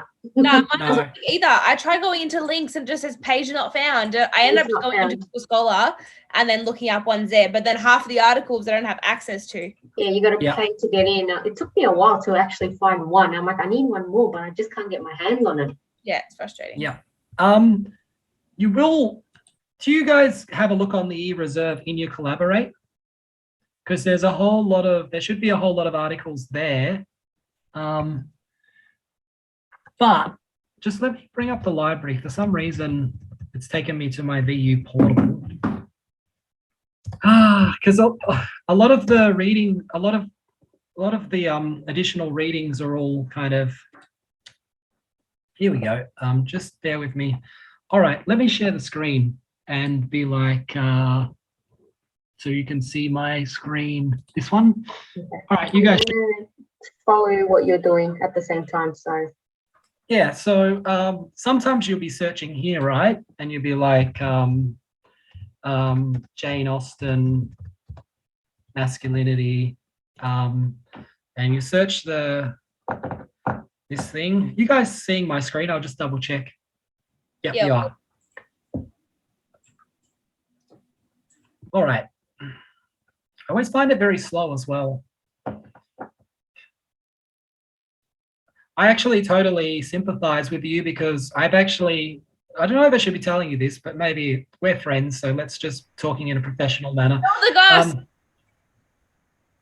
Yes, No, give us the 411. Yeah, I've had plagiarism issues in the past where the software's detected the plagiarism from sources, and then I go into that, but I can't find the sources because the library doesn't have access to them. Oh my god. So I'm like, how do I find and make sure that this is actually plagiarism when I can't get access to them? So a lot of this does have access now, which means you do have access to it. But a lot of the time, you'll find actually, maybe I'll click on that because sometimes this is what comes up, right? Full text finder, and it turns out you don't have access. So opening that one. That's So exactly what's been happening. Almost, I've clicked on like 6, 7. Yep. Okay. See this one, find the Routledge companion to Jane Austen from Taylor and Francis. Let's click on that one, just make sure. And I should mention you can use books as sources. They don't need to be journal articles. You can use books for sure. So this one's a winner, I think. You guys seeing that it's moving to the Routledge companion? I just want to make sure that when a new tab opens up. All right. Yeah. So this one here looks like I've got the whole download. It's going to let me download the whole thing. Yeah. So it's definitely that way. But I do know, Muwari, that you do search for things and they don't come up and you don't have access to it. But what I would suggest, let's go back here. If you're having trouble just using the main search engine, let's go back.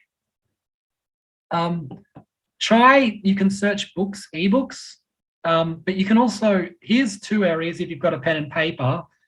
Are you seeing that I'm hovering over A to Z databases? All right. 2 places you'll definitely find, hey, do you know what?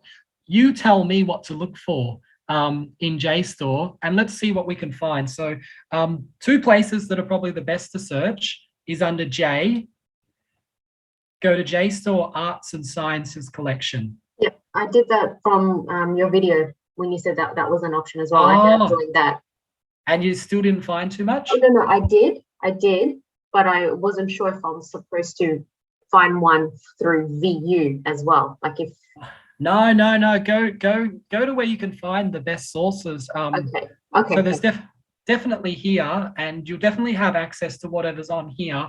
Right. But so that's definitely one place. But also if I go back here, go to T Taylor Francis ebooks.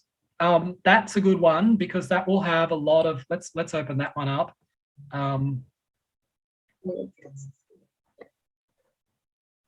So you'll refresh my memory. What are you choosing to? Which characters? Darcy and Elizabeth. Okay. Yeah.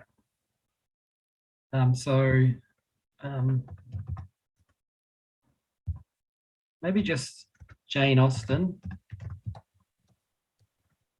Elizabeth Bennet. This is probably going to bring up books. It may not bring up anything though, because the keywords are a bit off. Let's see what we've got. This is the 6 novels. So this is do we have access to the whole thing? Jane Austen and the State, Jane Austen's Heroines. So this would be a good one because you'll probably have, let's see if we've got access to it though. It's looking good. So you got access to a whole book here, and let's download it. And let's see if there's a chapter on Elizabeth Bennet. Elizabeth Bennet. So, because these are all their heroines. If I could marry one of them, I'd probably marry. It sounds like, who would you marry, kiss, or kill? I don't know. she's a heroine out of Mansfield Park. She gets bullied by everyone around her, yeah, she's very sweet. She like just hangs out in her room reading books all the time and gets bullied for the whole novel. And then there's a character who wants to make her love him, and he kind of stalks her.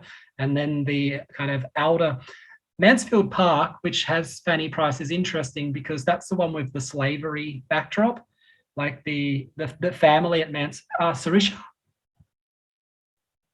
Yes, sorry. I just want to find out like the questions. I just have 3 questions. I just want to check with you whether I'm doing right or wrong, because the unit which I did last time, poetry and poetics, my teacher, she didn't guide me properly and I lost marks exactly like Munwari. So. Okay.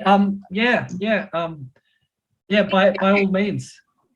Yeah, I'm happy to stay back. Sorry. No, that's all right. But one last thing I might suggest, Mulwari, is go back to the database here. So Taylor Francis eBooks is quite good. And if you go to I think it's EBSCO eBooks, this one here, EBSCO eBooks. Oh, yep, found it. You will find with Taylor Francis, you'll get whole books, and a lot of them are peer reviewed. They're all mostly peer reviewed, but let's have a look in here. Jane Austen's, I'll just go Jane Austen, Darcy. Oh, that would be great. There's a lot of cookbooks about Jane Austen. Not so much here. So not so much. We got not much, but let's have a look at Jane Austen masculinity, because I was going to say if I put feminism or masculinity or class, gender, that will probably narrow it down. So the Byronic hero and the rhetoric of masculinity in the 19th century novel. Oh, cool. Do you know what I mean? Yeah, I'm not so happy though. Like we've only got 1 hit, which seems like, you know, we could do better. Let's see, Jane Austen, Pride and Prejudice. Let's just keep it simple. Getting more here, but a lot of them are book analysis. Simply Austen. Yeah. No, so EBSCO is not too good here, but Taylor Francis is quite good. We might get that one there as well. Yeah, and JSTOR's quite good. There should be a few others. JSTOR's going to bring up research articles that can be quite good and quite specific. I did find one which was really, really helpful. Yeah, I think it's try not to make it just a box ticking exercise. What you want to do is get some scholars that may support your, like what you're looking at and what you may be arguing or what you're thinking about, what you're analyzing. Some students do put in some, like they just chuck in whatever they've got from another assessment. And you do see it. Like I was marking an essay not so long ago, and they had, it was about a poem, and they put in the references terminal cancer syndrome analysis. And it was just, yeah, kind of, I guess they just thought that I wouldn't have time to look at the references. But basically what the research is there to do actually is to help you learn more about the novelist and help you grow your thinking.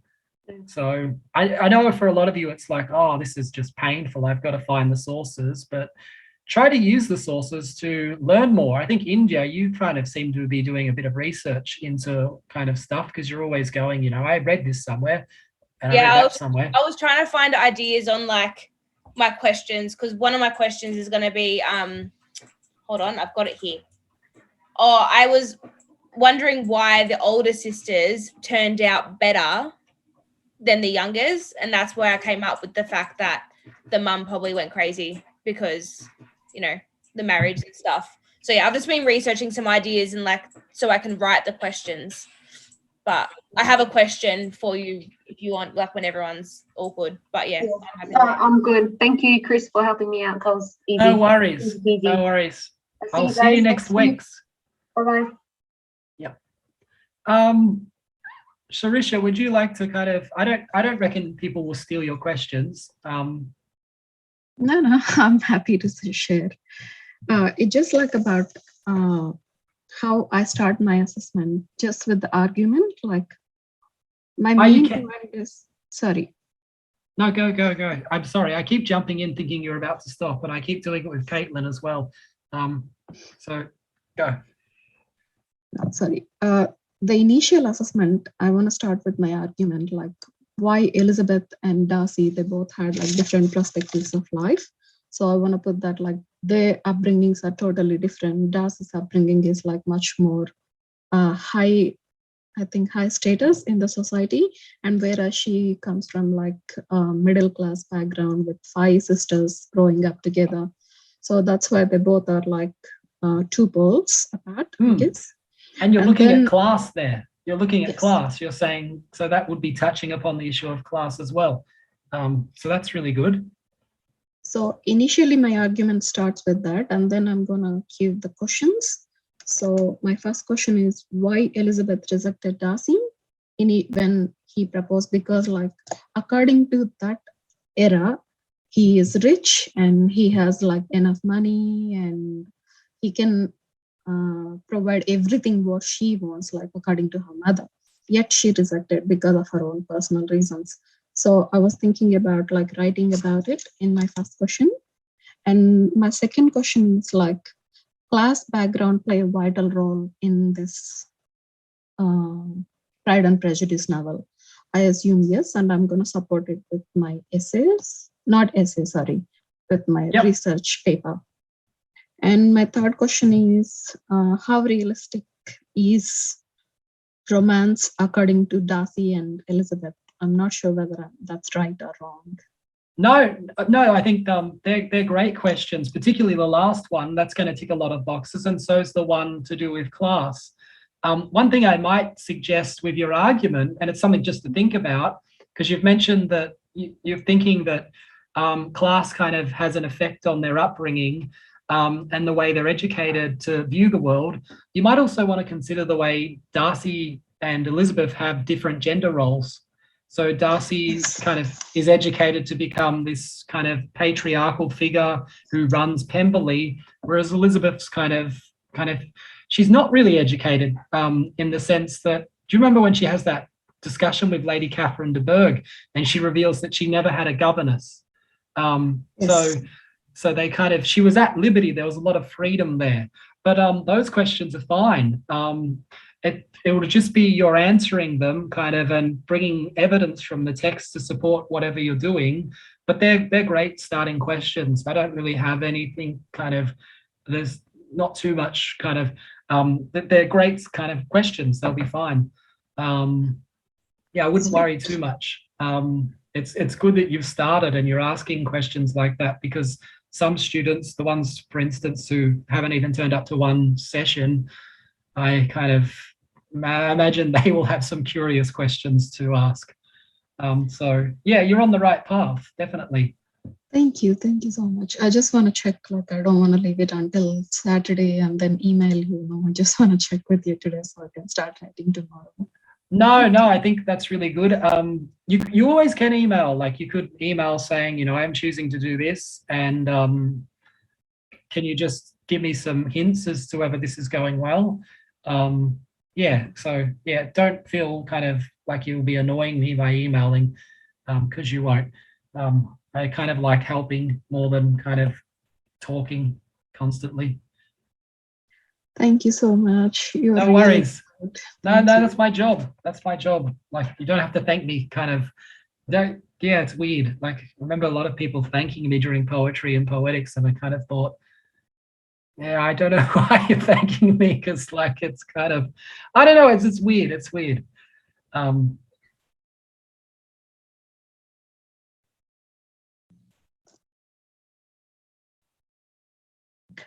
Exactly.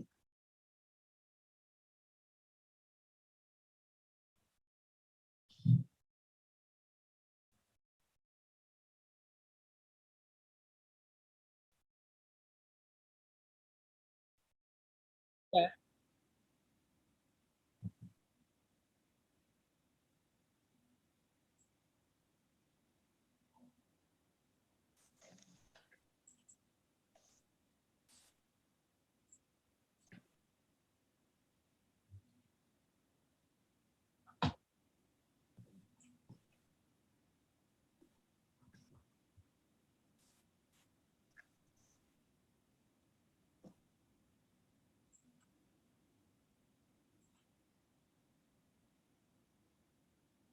Yeah. Yeah. No, I think it'll be important that we focus on making sure we're all prepared to do the assessment, which hopefully we've done, so that if you come, yeah. Now, if you come to the session, you will get all the information. And also, if you send an email or if you ask a question, you will get like the response. If you reach out for help, I will help you, because that's kind of the job. I don't see why. The trouble is, I found with a lot of students generally, I don't think they ever even read their feedback or anything. So some people kind of don't want to learn. I don't know if it's like that. It's kind of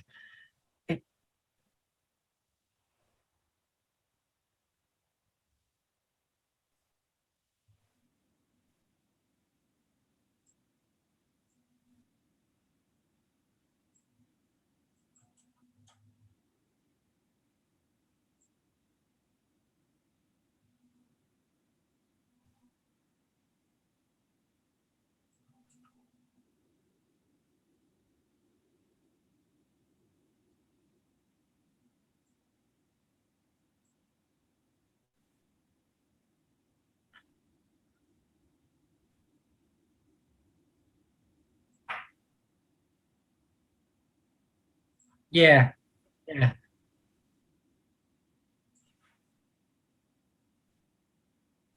Your experience. yeah, yeah, yeah. No, thanks for mentioning that because yeah, it does put it in context. Because yeah, kind of people are working a lot. I kind of sometimes it's a bit annoying when people I don't know. I was one of the times I was teaching this unit, there was a student, a male student, that he would put the thing on and all his friends would be listening. So they'd all sit around laughing at like me, and it was such a distraction. What the hell? Yeah.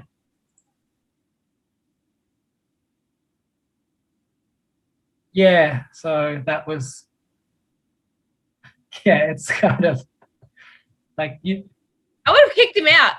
I was gonna say, did nobody else in the class like say anything? oh well, people did. People got annoyed.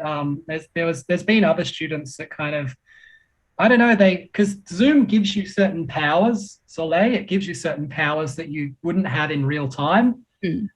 So yeah, there was students that would use Zoom backgrounds and kind of, I tried to stop them using it and I couldn't stop them using it. And then I tried to get ITS to give me authority and I didn't have any authority. And it's just, it's hard enough. It's hard enough teaching on Zoom, you know.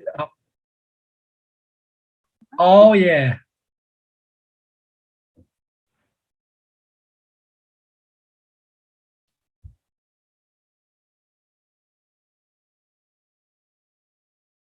Yeah. I had a class last year, I think it was, where there was literally a Zoom fight between the tutor and a student, and oh my god, everyone in the background was literally like, yeah, what is happening? Because she hadn't been to any of the classes, and then it wrote this assignment, handed it in, and it was crap. And then she confronted the teacher in class in front of everyone, like literally in the middle of the class, and was like, I'm not happy with the mark that you gave me.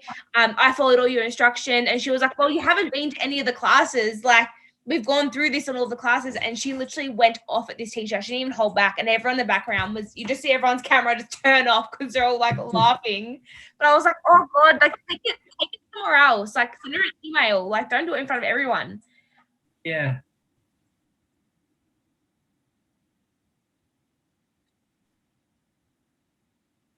Yeah. Yeah, there's actually some students I fear. Yeah, So I don't envy Chris. no. It's a reflection on how hard you try. Let's be honest. Like, it's a direct reflection on you and, you know, and what you were able to accomplish in the 4 weeks, you know?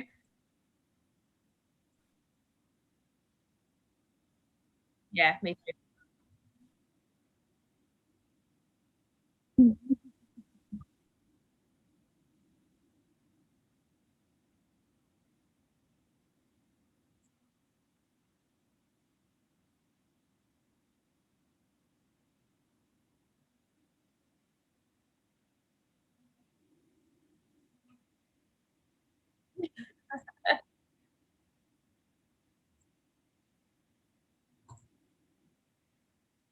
Well, if you need help, Caitlin, just let me know. I don't think you'll need help.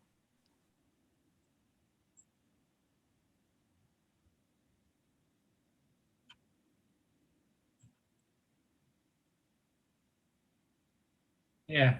No, yeah. Yeah. All right, Yeah. Chris, before I go, can I ask a question about my assignment? Yeah, go for it. So I've come up, I don't know why I've done it like this, but I've come up with the questions before coming up with my argument. Well, that's the great way to do it because you'll probably find in answering those questions, you'll have an argument by the end of it. Okay, because I'm struggling to come up with some kind of argument so they all link together. So I'll read you my questions. I don't know how to better word this one though. I just said the one I said to you before, like, why did the older sisters turn out better than the others? I don't know how to better word that. Whatever, I'll fix it. The other one I wrote was, how can these two, so Jane and Elizabeth, be considered to have like a symbiotic relationship? How they, you know, one works without the other. And then how can Jane Austen relate to Elizabeth Bennet? How can Jane Austen relate to Elizabeth Bennet? So you'd probably be looking at the context there. Yeah, Jane but then I Austen's was, life. yeah, so I was going to talk about how, Jane Austen had a sister, and then how I went into that thing the other day, how, you know, she might not remarry, you know, she won't marry because of her sister and all that kind of stuff. Hmm. But I'm worried that they're in a link and I'm stuck. So I think you might want to introduce some kind of focus on realism or romance. Maybe, what do you mean by like the symbiotic relationship between Jane and Elizabeth? Because remember, you've just got to focus on two characters here. So are you thinking of just focusing on Jane and Elizabeth as the two characters you're looking at? Well, yeah, that's what I was going to do. And I was just going to talk about how they rely on each other throughout the book. And, you know, they're so different, but I feel like without one, they wouldn't be the kind of person they are. I don't think Jane would be as strong if it wasn't, Elizabeth wouldn't be as strong if it wasn't for Jane. And then Jane wouldn't be as confident if it wasn't for Lizzie, if that kind of makes sense. That's what I was kind of doing with that. Well, maybe I could phrase that question in the way, is Jane and Elizabeth's relationship a realistic reflection of kind of how sisters kind of operated during the period? Sorry, the last half of that question didn't really work too well, but is it a realistic reflection of kind of sibling camaraderie or something? Is it a reflection of how kind of sisters would have worked together during that period? And the question I think that would help you kind of draw out issues of romance and realism is, how are the sisters different? Okay, So what distinguishes Jane from Elizabeth? And that could kind of help in terms of romance, because Jane is very idealistic in the sense that she's always seeing the good in everything. Even when it turns out Wickham's nefarious, the first reaction Jane has is, oh, it can't be true. No one can be evil like that. There must be some mistake. Jane is like essentially good. She's even better than Elizabeth. And that's part of the fear, is that Jane's so good, like she could end up in a bad predicament, particularly if Darcy kind of keeps Bingley separate from her. So I would really ask you to consider how the sisters are very different from each other.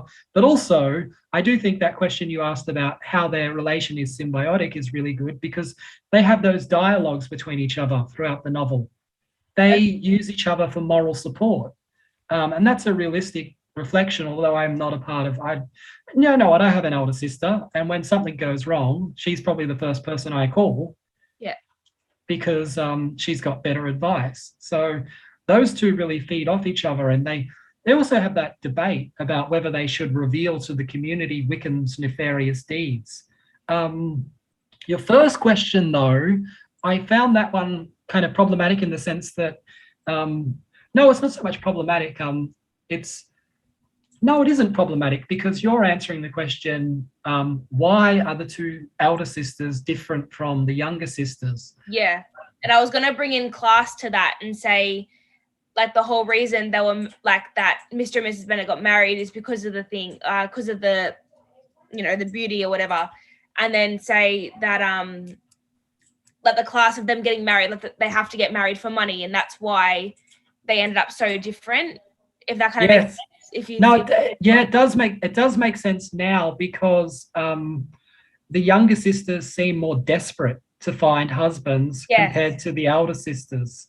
Yes. Particularly Lydia, and the theory is that Kitty will turn into another Lydia if she doesn't kind of get better socialization. So no, I can see where you're heading with that. I would suggest with the question about the difference between Jane and Elizabeth, that could be a good one to look at, because in terms of romance, Jane's presented very two-dimensionally, which kind of fits into aspects of romance. But now that I think about your questions, I do think they're right on the right pathway. What you want to do is get evidence from the text to support your reasoning. I was thinking the third question, sorry, go on. Go. I was thinking, like, the third question's a really good one, but it kind of draws away from the sisters' relationship. Well, what I can do is I can make the second question about, like, the realistic reflections of the sisters. And then the third one I could do, how are they different? Yeah, and find enough for each of those to make a section. Yeah, definitely. And I would think a bit about kind of, I think there's like a mirroring, maybe it's not a mirroring going on, but Charles Bingley is represented as perfect for Jane Bennet. But if we had that as a narrative, it wouldn't last very long, would it? Yeah. It would be over in a weekend, and they'd all live happily ever after. It's not a very dynamic relationship. There's no realistic depth to it. But when you get to Elizabeth and Jane, there certainly is. And there's a lot to look at there. But I'd save that question, the third one, for thinking about your long essay in a way. And definitely don't worry about, this is the thing about researching. Some of your research just goes into your mind and it stays there and it gets used later. Often you do a lot of research and you're like, oh, why can't I use that now? And you just can't, like, because it just percolates and goes somewhere eventually. That's right. I'll have a look at the essay. I just wanted to quickly interrupt. I'm sorry, India. If you also needed help with the because you guys were just discussing how you were saying that you wanted to bring class into, I think it was the second question. I can't remember. But whatever that question was, there was a chapter, I think it was like a page, page 186, where I can't remember who it was. Someone is speaking to Elizabeth and like is questioning her if their family has, I think it's called a governess or a governor. Yeah, it's Lady Catherine de Bourgh at Rosings Soleil, Yeah, because like the topic was like they didn't want, Kitty to turn out, like be a second example. And that was like you guys was just saying like how if they didn't get her, on the right track early on, she would turn out the exact same. And like that's what the character was kind of saying was like, oh my God, what? Like who taught you guys to sing then and how to act and how to, where do your talents come from? And that's not very proper. And like I felt like that could go really well with like, bringing class into it. Just wanted to put it out there. Thank you so much for that. Welcome. No. And do you know what happens with Kitty in the end? Like where does Kitty end up? Any idea? You need to read the book 90 times to know these ones. Well, she ends up at Pemberley in better society, where she's raised in a more proper manner, and she learns, and she ends up getting a husband, of course, because that's what happens when you hang out at Pemberley. You kind of you end up, yeah, rich gent. Yeah.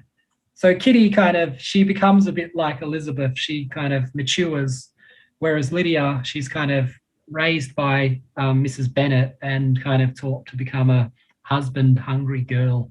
I don't know, I actually don't mind Lydia, to be honest. There's some attributes to her that are kind of not so bad.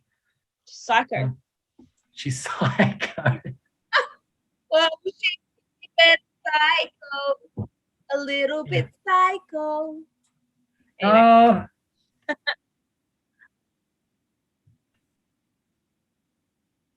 She's 16. She's 16. I can't remember what I was doing when I was 16, but it certainly wasn't being Elizabeth Bennet. All right. No. Soleil, do you have a question? I'm just curious. Kathleen's just taken off. No, I'm good. I just love to get the extra information and put in if I have anything to say.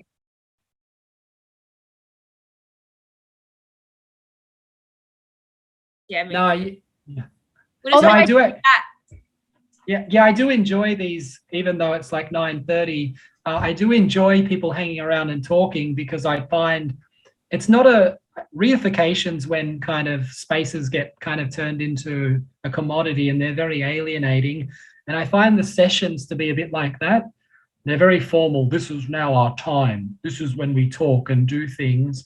And I do find people wait around to the end to ask questions. And it's also when the power dynamics of things break down. There's no real difference between me and you guys, although I kind of maybe know how to write essays better and have kind of spent too much time reading Pride and Prejudice.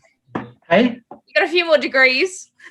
Yeah, but that's it. There's no real difference. It's just, I've wasted my life reading Pride and Prejudice 90 times. Reading it 90 times. Hey, yeah. No, trust me. I don't know if I could turn back the time. I don't know if I'd read Pride and Prejudice 90 times. I don't think I've read it 90 times, maybe 15, 20. But yeah, it would be better to live Pride and Prejudice or something. I don't know. I can't even read it once. I'm struggling, dude. Persevere.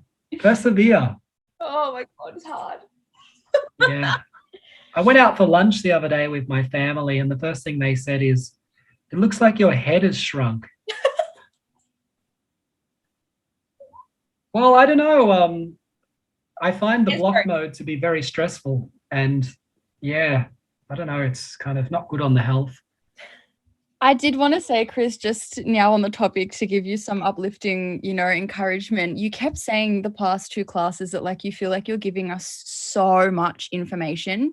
But coming from someone who had struggles in previous classes with having too little, and there's there's not enough to pick from to create, a really dynamic piece, so to speak.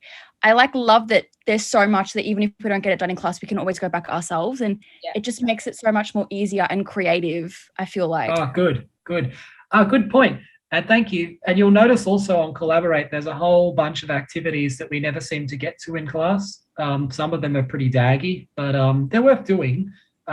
So keep your eyes out for kind of activities that I miss doing. Well, that's good feedback. Do you know I never get feedback? It never gets to me. No, I don't know where they go. So I don't know if I'm doing good or doing bad. And I actually think that's the way they like it. I think they like you.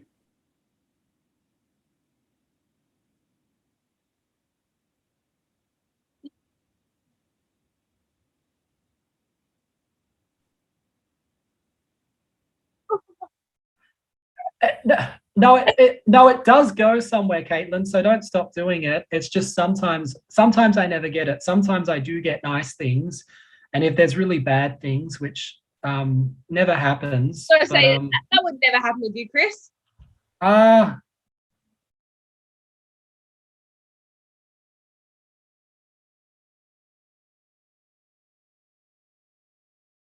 Yeah. Yeah, no, I usually email students to thank them for contributing, because a lot of students don't really ever contribute. So I kind of say, you know, you're such a big help, like you, Caitlin, like starting that chat page. That was a big help.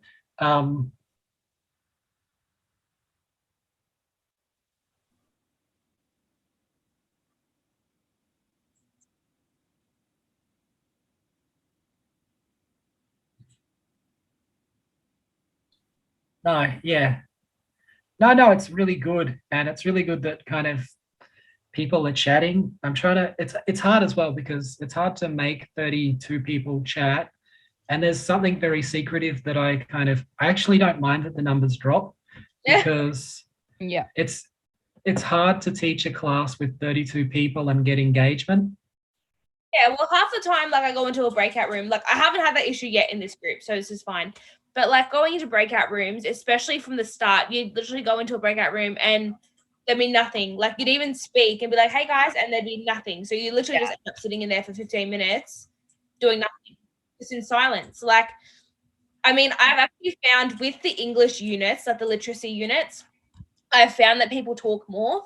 And I think it's got to do with the fact that we've chosen major, or whatever people are doing this. Like, we've chosen this. We're not, forced to do it. It's not like a compulsory unit.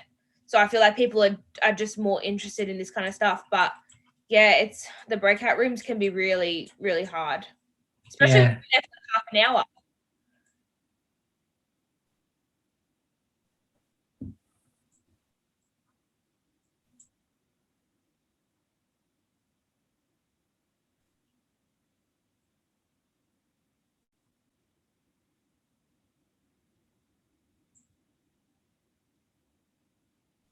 Yeah, for sure.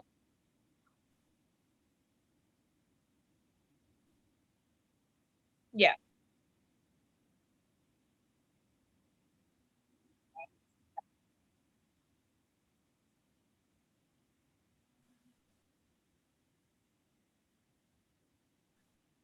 No, that's a really poignant observation. I do think there's this, like, it's almost like I don't play poker, but I imagine it's a bit like that, where people don't want to show their hand, but it's a bloody Zoom class, not a poker game. You've got nothing to lose.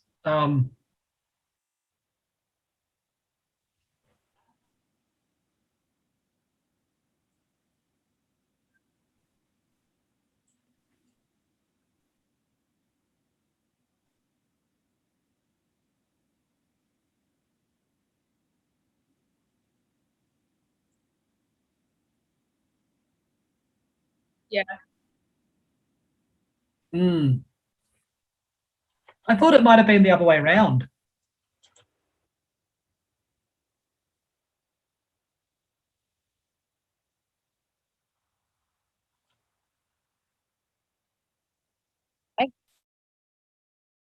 PJs.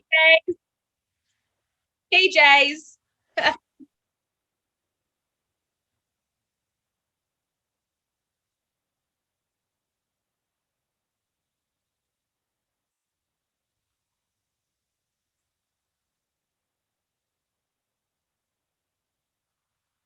feel the same way. I feel like if I start talking in a breakout room, I feel like more people are inclined to actually speak. Like, I feel like we're very similar, like in the sense that we just jump in, whenever, and hope that someone else will also. Like,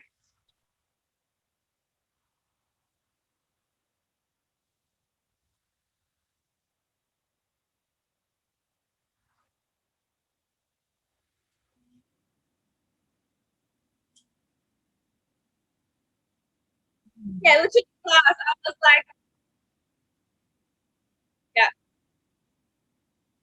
yeah, yeah. I literally said she looked so shit today. But yeah.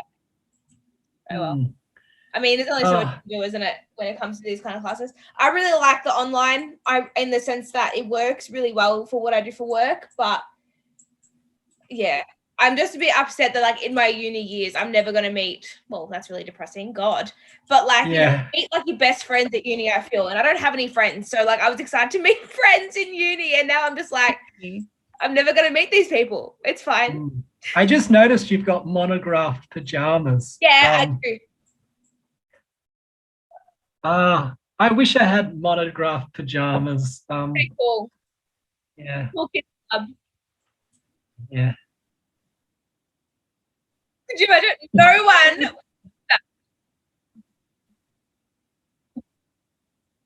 All right. I think you're asking too much now, Caitlin. Yeah. All right, let's let Chris go to bed, the poor guy.